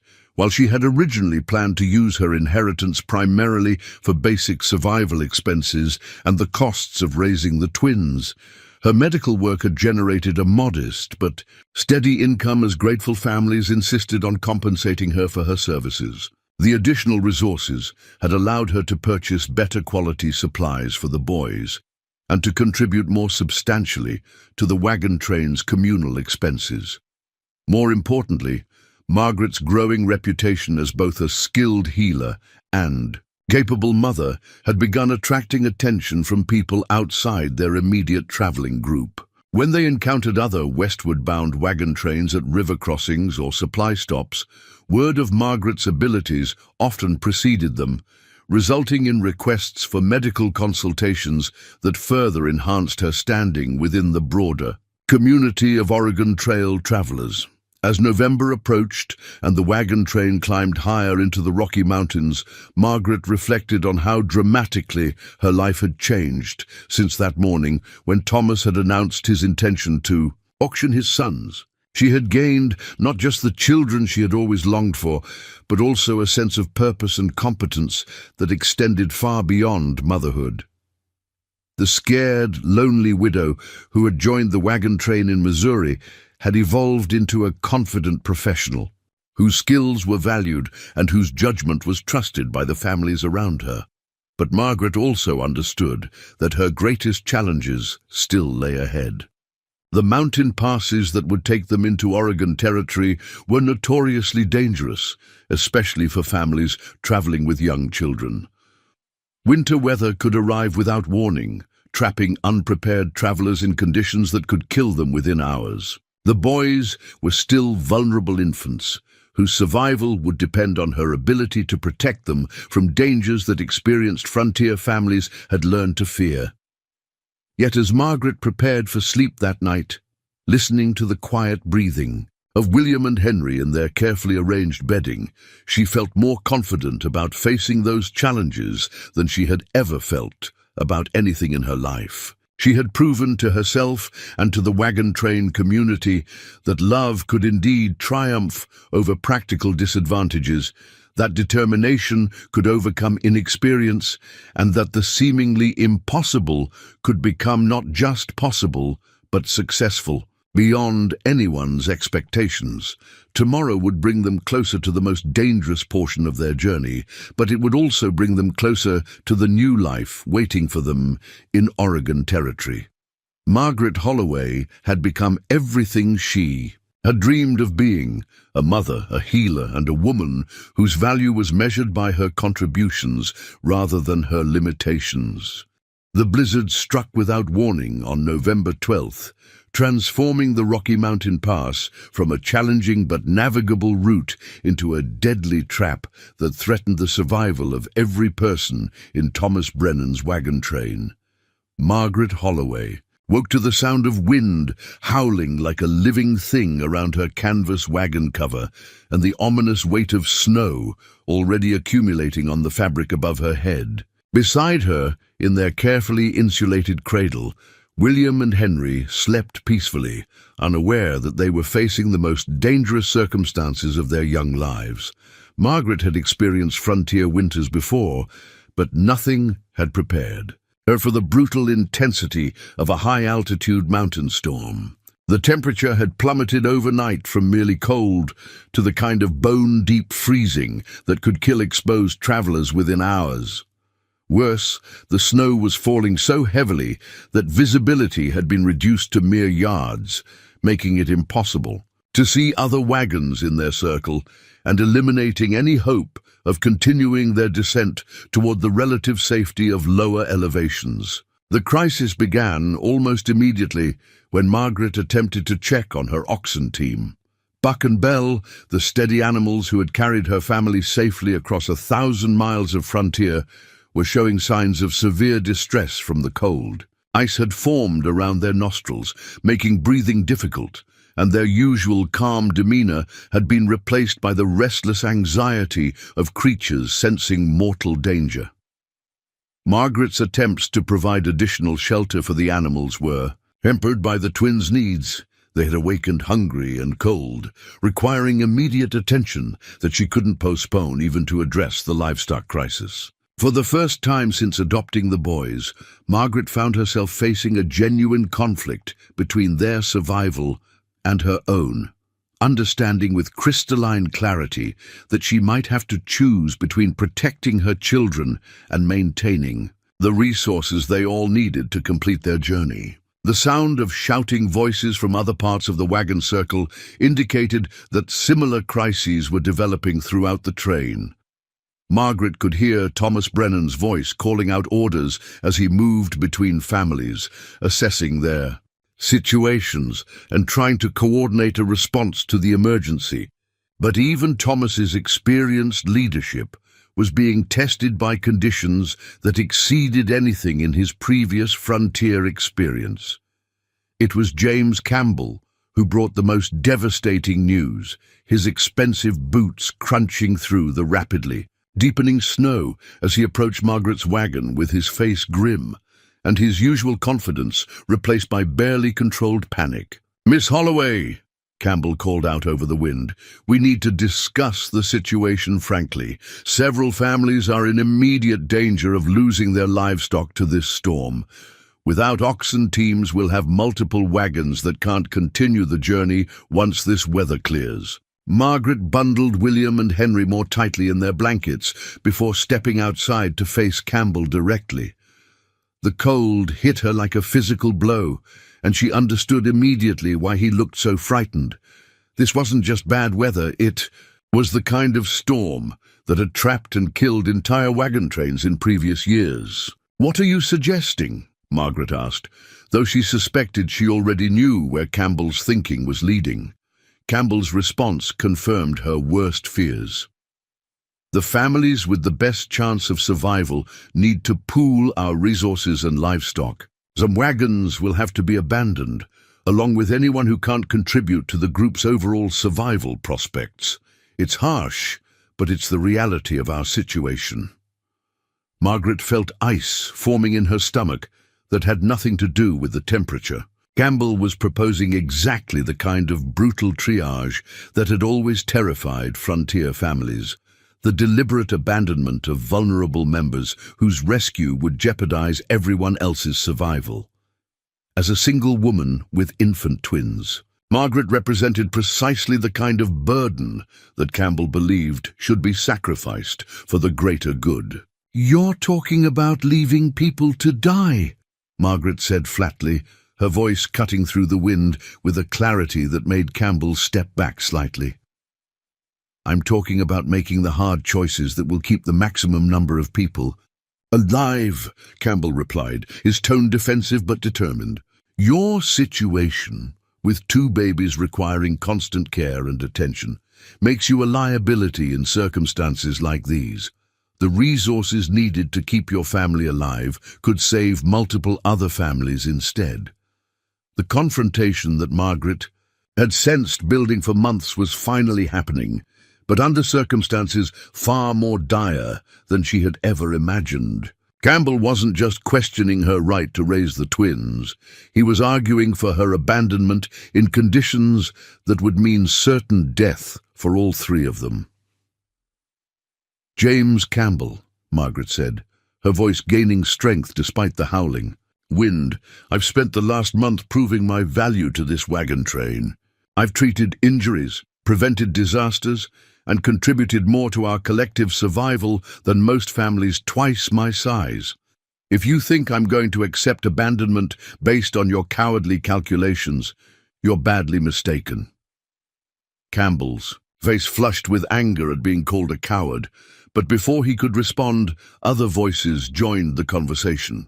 Mrs. Kowalski appeared through the swirling snow, her round face fierce with protective anger. "James Campbell, you ought to be ashamed of yourself," Mrs. Kowalski declared, her Polish accent thickening with emotion. "Margaret Holloway has done more for this wagon train than you have with all your money and servants. If anyone should be abandoned for the good of the group, it's families who contribute nothing but demands and complaints." The argument quickly escalated as other families emerged from their wagons to join what was becoming a public confrontation about the wagon train's survival strategy. Robert Hayes appeared with Timothy Kowalski, whose arm Margaret had successfully treated weeks earlier. The Hendricks brothers emerged from their bachelor setup, followed by the Patterson family with their baby daughter, whose life Margaret had saved during the early weeks of travel. "Margaret stays," Robert Hayes said simply, his voice carrying the authority of someone who had been Thomas's friend since childhood. "Anyone who suggests abandoning her and those babies can find their own way to Oregon." Samuel Patterson nodded vigorous agreement. Our daughter would be dead without Margaret's medical knowledge. We owe her our loyalty, not abandonment when things get difficult." But Campbell wasn't backing down from his position, and Margaret realized with growing alarm that he wasn't alone in his thinking. The Hutchinson family, who had originally wanted to adopt the twins themselves, were nodding agreement with Campbell's harsh assessment of the situation. "Sentiment won't keep us alive in this storm," Hutchinson called out over the wind. "We need to make rational decisions based on survival prospects, not emotional attachments. Single women with infants have the worst survival rates in frontier emergencies. That's just statistical reality." The confrontation was interrupted by Thomas Brennan's arrival, his face showing the strain of trying to manage multiple crises simultaneously while maintaining the leadership that 47 families depended on for their survival. Snow had accumulated on his coat and hat, and his boots left deep prints in the drifts that were already knee-deep around the wagon circle. "What's this about?" Thomas demanded, his voice carrying the sharp edge of someone who didn't have time for interpersonal conflicts during a life-threatening emergency. Campbell stepped forward to present his case. "Thomas, we need to face reality about our survival prospects. This storm could last for days, and our livestock and food supplies won't stretch to support everyone if we're trapped here. Some difficult decisions need to be made about resource allocation and who has the best chance of surviving to reach Oregon." Thomas's eyes moved from Campbell to Margaret, and she could see him calculating the same brutal mathematics that Campbell had presented.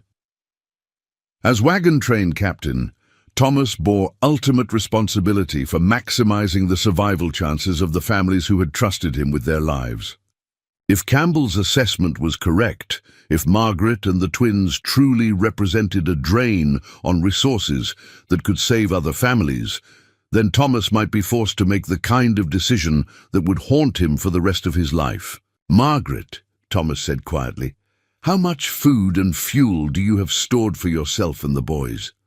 Margaret felt her heart racing as she realized this was her moment to prove that she deserved survival on merit rather than charity. 3 weeks of basic rations, plus medical supplies that I've been sharing with other families. My oxen are in better condition than most because I've been managing their feed carefully since we started climbing into the mountains. I have tools and equipment that other families have borrowed repeatedly, and I have skills that this group needs if we're going to have casualties from this storm." Thomas nodded slowly, his expression showing the complex calculations of a leader trying to balance practical survival needs against moral obligations. "What about the babies? How much additional burden do they represent?" Before Margaret could answer, an unexpected voice joined the conversation. 8-year-old Mary Campbell had appeared through the snow, her face red with cold and defiance as she confronted her own father. "Papa, you're being mean and stupid," Mary declared, her young voice carrying across the wagon circle with startling clarity. "Miss Margaret helped me when I was sick, and she helps everyone. William and Henry are just babies. They don't eat very much, and they make everyone happy when they're not crying. If you abandon them, you're just being selfish because you're scared." The child's words created a moment of stunned silence that was broken only by the howling wind. James Campbell's face showed shock and anger at his daughter's public defiance, but also something that might have been shame at having his motivations so clearly identified by an 8-year-old. It was Mrs. Henderson who provided the decisive argument, her voice carrying the authority of someone whose own infant daughter's life had been saved by Margaret's medical intervention. "Thomas," Mrs. Henderson said firmly, "if we abandon Margaret and those babies, we're not making survival decisions. We're becoming the kind of people who sacrifice the vulnerable to save ourselves. That's not who we are, and it's not who we want to be when we reach Oregon territory. We stick together, or we're not worthy of the new life we're trying to build." The confrontation reached its climax as Thomas faced the fundamental test of his leadership. whether he would choose practical, survival calculations or moral principles when the two seemed to conflict. The decision he made would determine not just Margaret and the twins' fate, but the character of the community they were all trying to create in Oregon territory. Margaret stood in the swirling snow, holding her adopted sons against the brutal cold, surrounded by families who were arguing about whether her life was worth preserving.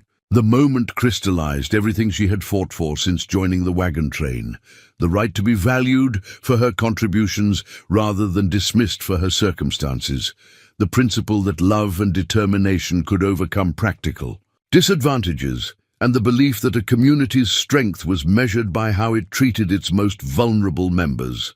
The storm raged around them, but Margaret felt a calm certainty settling over her as she prepared to face whatever decision Thomas would make.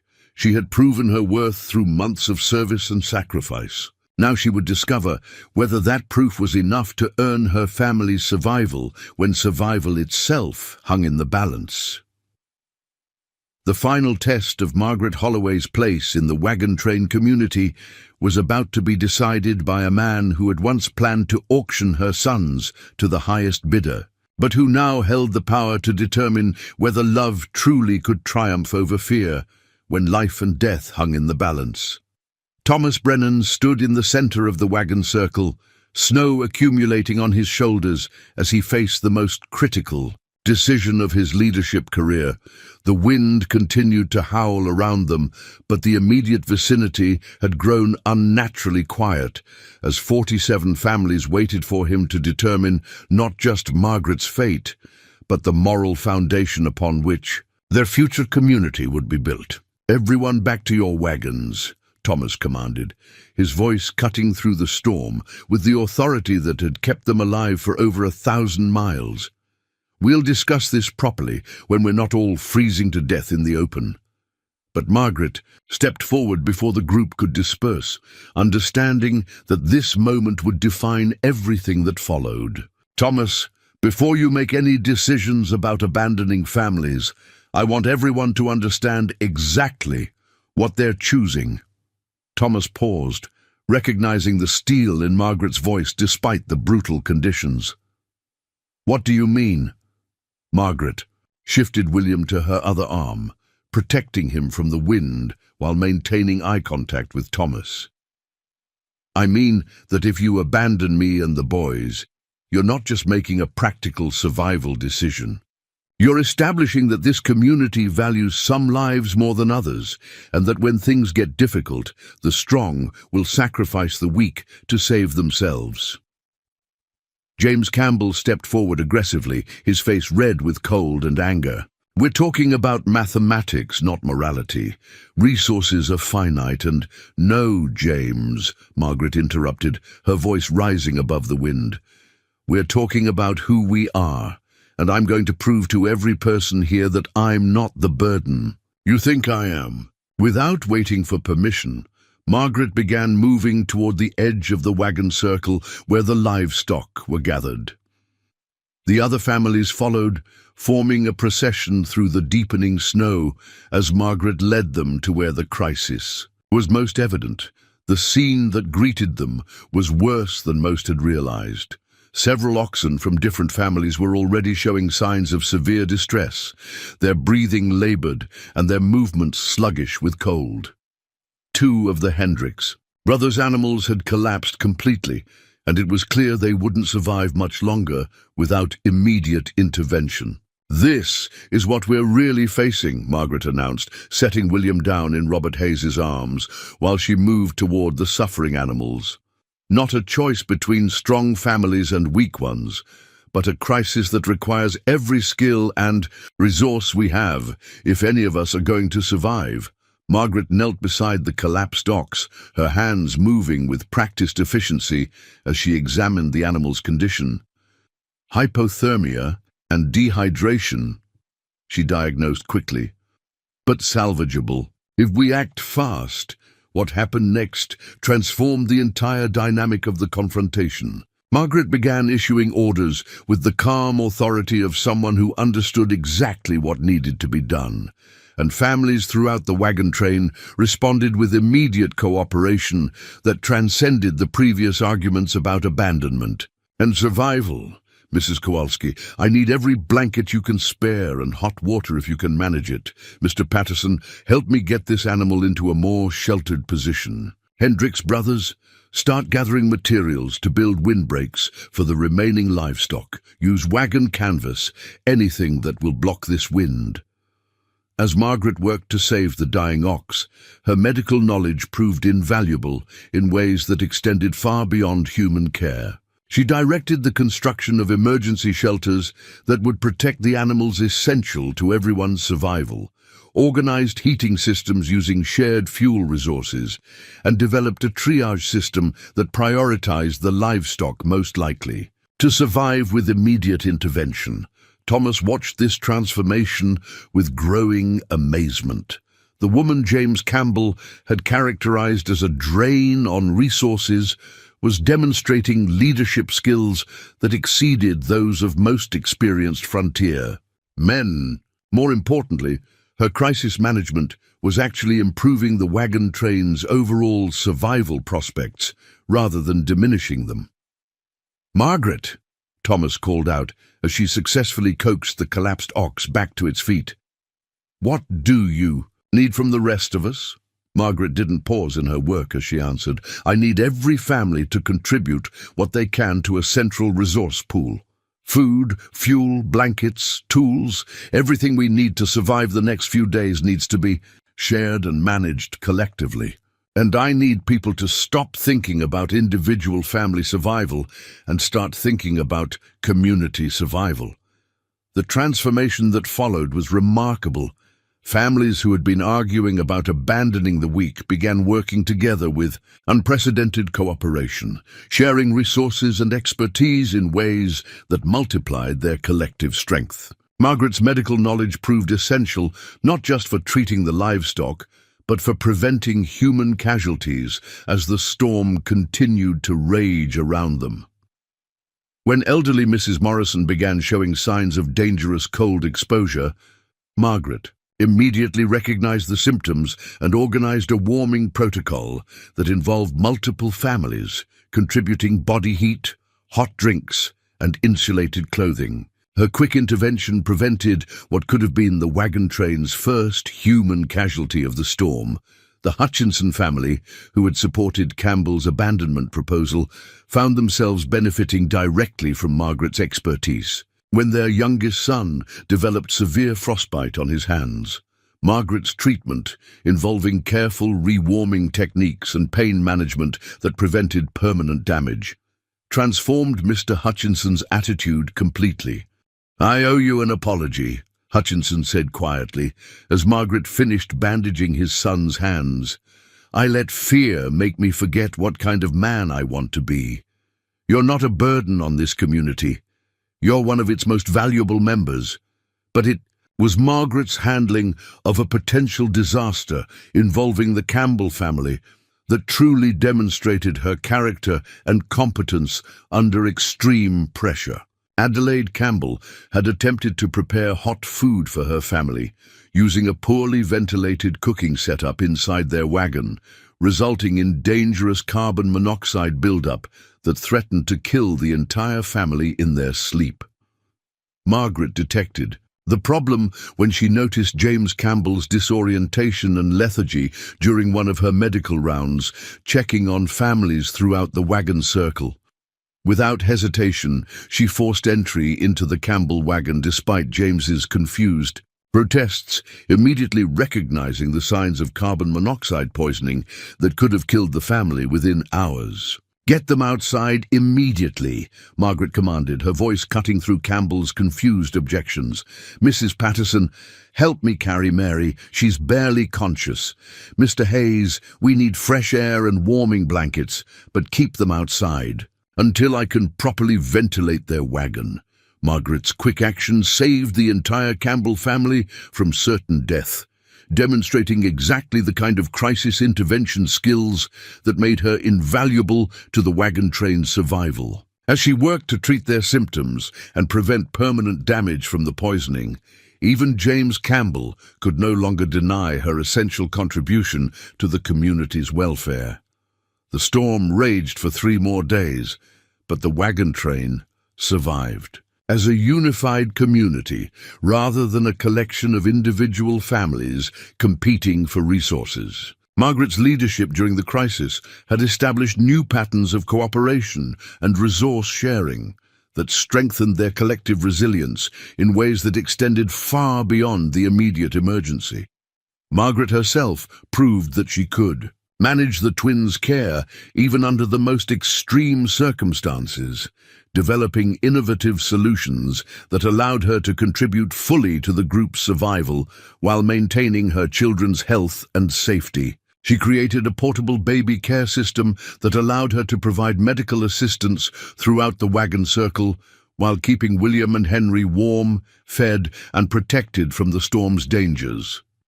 The twins themselves became symbols of hope during the darkest hours of the crisis. Their presence reminded families of why they were fighting to survive, not just for themselves, but for the future generations who would inherit whatever community they managed to build in Oregon Territory. When Margaret carried the boys on her medical rounds, their innocent faces served as powerful reminders of what they were all working to protect. By the time the storm began to clear on the 4th day, the wagon train had been transformed from a collection of families traveling together into a genuine community bound by shared sacrifice and mutual dependence. Margaret's role in that transformation was undeniable, and even her strongest critics had been forced to acknowledge her essential value to their collective survival. Thomas Brennan gathered the families together as the first clear skies appeared over the mountain pass, his expression showing both exhaustion from the crisis and profound respect for what they had accomplished together. "We faced the worst test this trail can offer," Thomas announced to the assembled families, "and we survived because we remembered that our strength comes from taking care of each other, not from abandoning those who need help." He looked directly at Margaret as he continued, "Some of you questioned whether certain members of our community deserved protection during this crisis. I hope the last few days have answered that question definitively.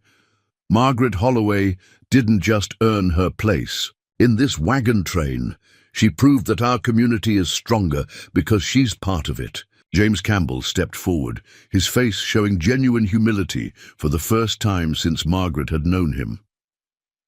"I was wrong," he said simply, his voice carrying across the wagon circle. "I let fear make me forget the values that brought me west in the first place. Margaret, you saved my family's lives, and you did it after I tried to convince everyone to abandon you. I don't deserve your forgiveness, but I'm asking for it anyway." Margaret looked at Campbell for a long moment, holding Henry against her shoulder while William slept peacefully in Mrs. Kowalski's arms. "James, forgiveness isn't something you have to earn," she said gently. "It's something we give, because we choose to build a community based on grace rather than judgment. We're going to be neighbors in Oregon Territory, and I'd rather start that relationship with friendship than resentment." The reconciliation that followed transformed the entire social dynamic of the wagon train. Families who had been divided by the survival crisis were reunited by their shared recognition of what they had accomplished together. Margaret's grace in victory, her willingness to forgive those who had threatened her family's survival, demonstrated the kind of leadership that would serve them well in the challenges that still lay ahead. As the wagon train prepared to resume its journey toward Oregon Territory, Margaret reflected on how completely her life had changed since that morning when Thomas had announced his intention to auction his sons. She had not just gained the children she had always longed for, she had discovered her own strength, proven her value to a community that had initially seen her as a burden, and helped establish the foundation for relationships that would shape their new life in the West. The mountains ahead still held dangers, and Oregon Territory would present new challenges that would test everything they had learned about cooperation and mutual support. But Margaret Holloway faced those challenges with complete confidence in her place within the community and her ability to protect and nurture the family she had fought so hard to claim.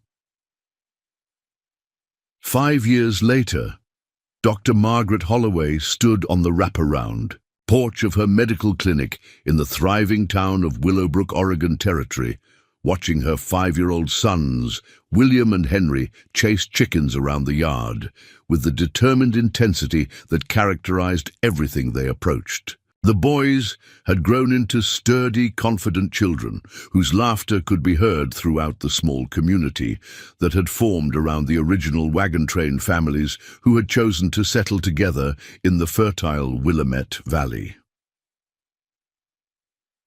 The transformation of both Margaret's life and the community she had helped forge during that desperate mountain storm 5 years earlier was nothing short of miraculous. What had begun as a desperate flight from a grieving father's impossible choice had evolved into a thriving medical practice, a loving family, and a pioneering community that served as a model for other settlements throughout Oregon Territory. Margaret's clinic occupied the ground floor of a substantial 2-story house that she had designed and built with the help of families who remembered her life-saving interventions during their journey west. The building's upper floor contained living quarters for her family, while the main floor housed examination rooms, a surgical suite, and a pharmacy where she prepared the herbal remedies that had become famous throughout the territory for their effectiveness in treating frontier ailments. The morning brought Margaret's usual stream of patients, farmers with work-related injuries, mothers seeking advice about childhood illnesses, elderly settlers dealing with the chronic conditions that frontier life often aggravated. But it also brought something that had become increasingly common over the past 2 years: families traveling from distant parts of Oregon Territory specifically to consult with the woman whose medical reputation had spread far beyond the boundaries of Willowbrook. "Dr. Holloway," called Martha Stevens, a woman who had traveled 3 days from a settlement near the Columbia River, "I've brought my daughter Sarah to see you about the breathing troubles she's been having. We heard that you specialize in treating children with lung problems."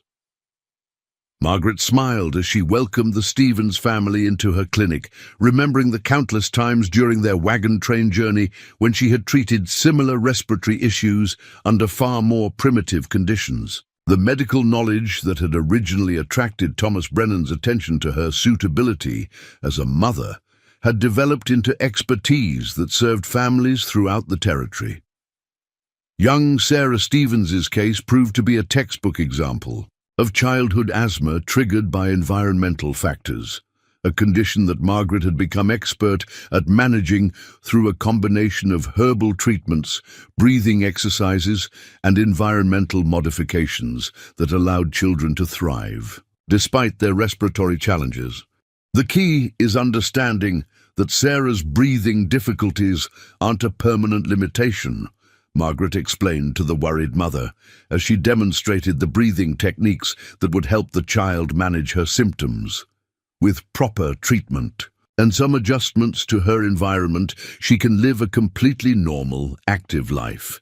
As Margaret worked with the Stevens family, she could hear William and Henry playing outside with the other children who had gathered for the morning lessons that she conducted 3 days a week. The informal school that had developed around Margaret's medical practice served not just her own sons, but also the children of families throughout the region who recognized the value of education in building Oregon Territory's future.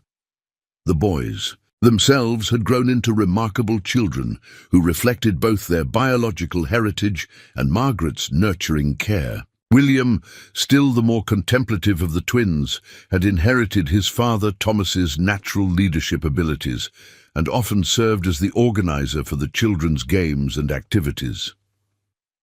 Henry, more energetic and outgoing, possessed a curiosity about the natural world that reminded everyone of his mother Sarah's gentle intelligence, but both boys shared characteristics that clearly marked them as Margaret's sons: a compassionate concern for others' welfare, an instinctive understanding of medical principles that made them invaluable assistants in her clinic, and a confidence that came from growing up in a household where their contributions were valued and their questions were always taken seriously.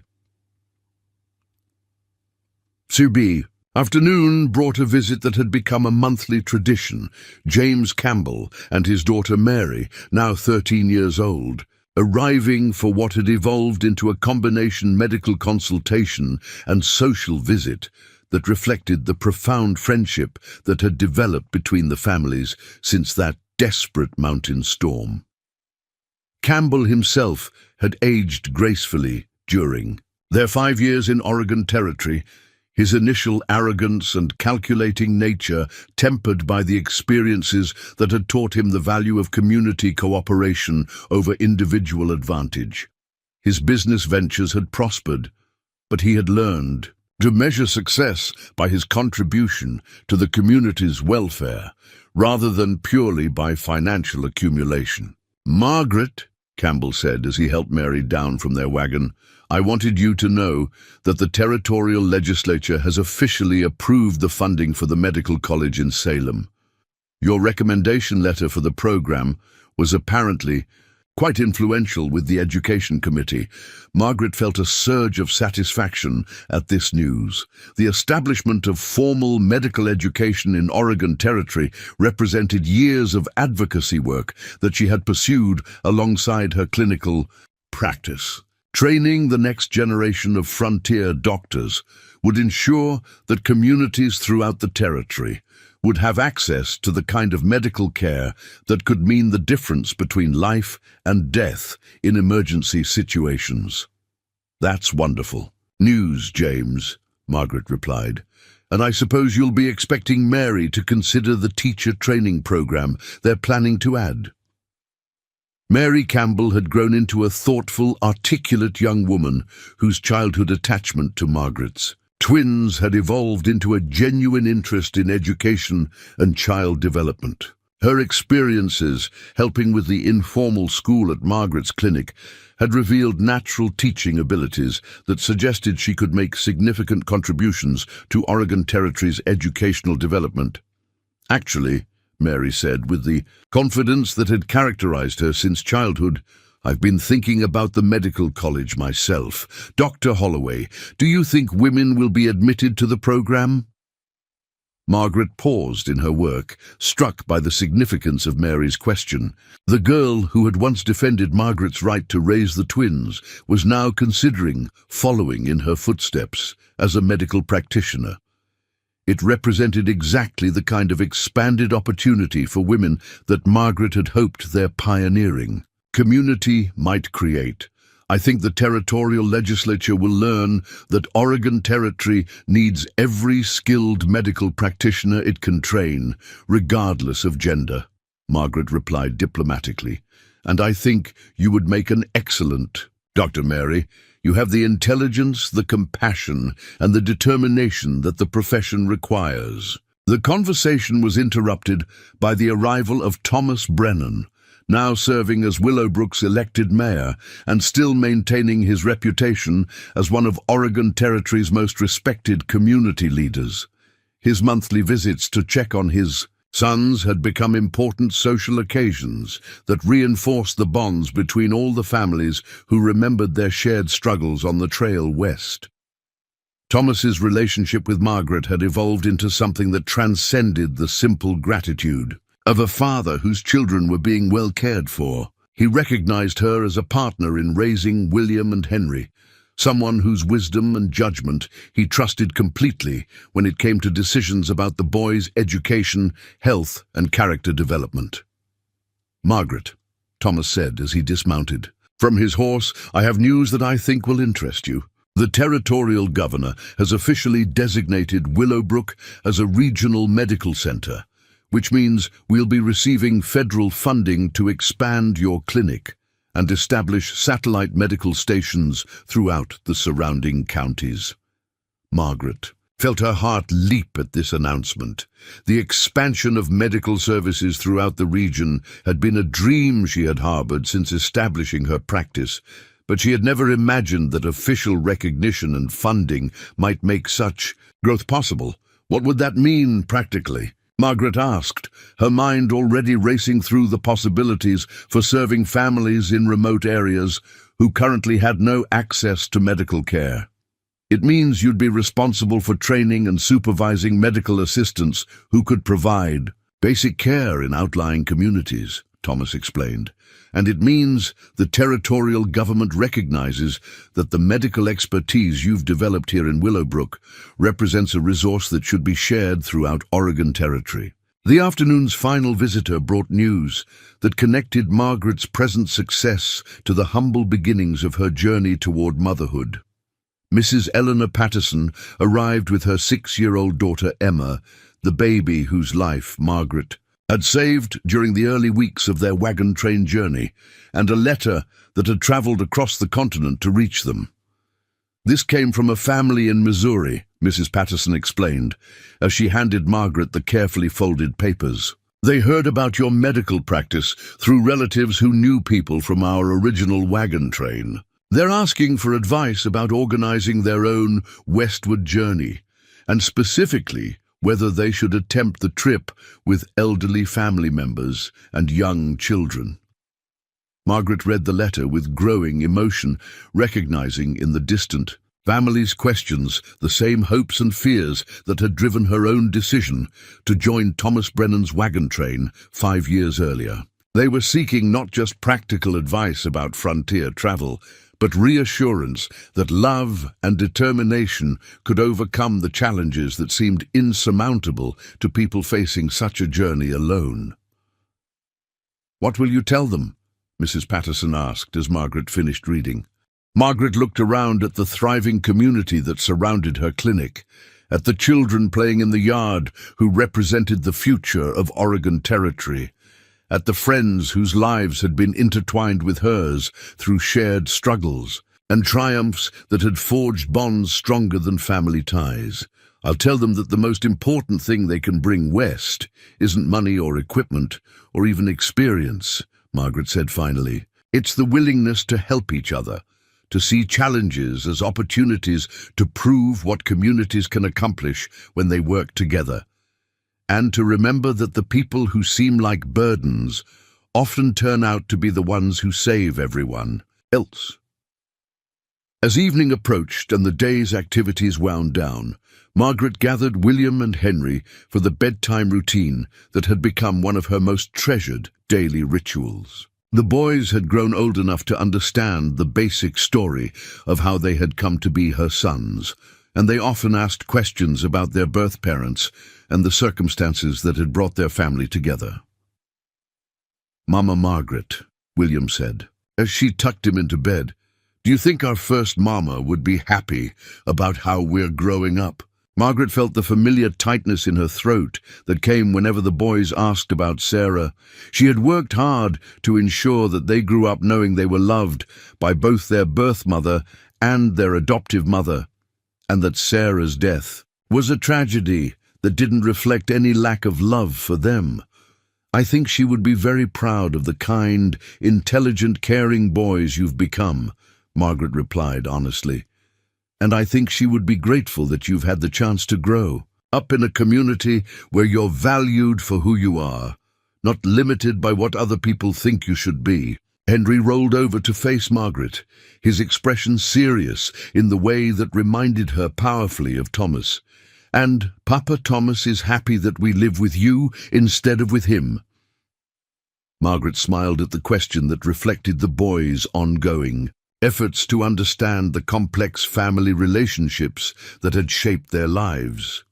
"Papa Thomas made the choice he made because he loves you and wanted you to have the best possible life. He knew that I could give you the daily care and attention that you needed, while he could give you guidance and wisdom as you grow up. We're all part of the same family, just organized in a way that works for everyone." As Margaret completed The evening routine and prepared for sleep herself, she reflected on the remarkable journey that had brought her from the desperate widow who had joined a wagon train with nothing but her medical knowledge and her longing for children, to the respected doctor and mother who had helped establish a thriving community in Oregon Territory. The twins, sleeping peacefully in their beds, represented far more than the personal fulfillment of her maternal dreams. They were symbols of what could be accomplished when people chose love over fear, when communities valued cooperation over competition, and when individuals had the courage to fight for what they believed was right, rather than accepting what others told them was practical. Outside her window, the lights of Willowbrook twinkled in the darkness, each one representing a family whose life had been touched by the medical care, educational opportunities, and community spirit that had grown from the seeds planted during that desperate mountain storm 5 years earlier. Margaret Holloway had achieved everything she had dreamed of when she made her desperate proposal to Thomas Brennan beside his wagon on that October morning that seemed like a lifetime ago. She had become a mother, a healer, and a community leader whose influence extended far beyond the boundaries of her own family. But more importantly, she had helped prove that the seemingly impossible could become not just possible, but triumphant. That love could indeed triumph over practical obstacles, and that the courage to fight for what mattered most could transform not just individual lives, but entire communities.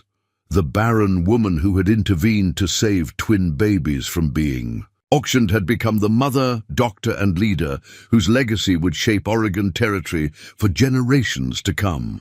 In saving William and Henry, Margaret Holloway had ultimately saved herself, and in the process she had helped create a community that embodied the best possibilities of the American frontier. Up next, you got 2 more standout stories right on your screen. If this one hit the mark, you won't want to pass these up. Just click and check them out. And don't forget to like, subscribe, and turn on the notification bell so you don't miss any upload from us. And also, I was about to say not to be a Debbie Downer, but it's not. I'm not being a Debbie Downer.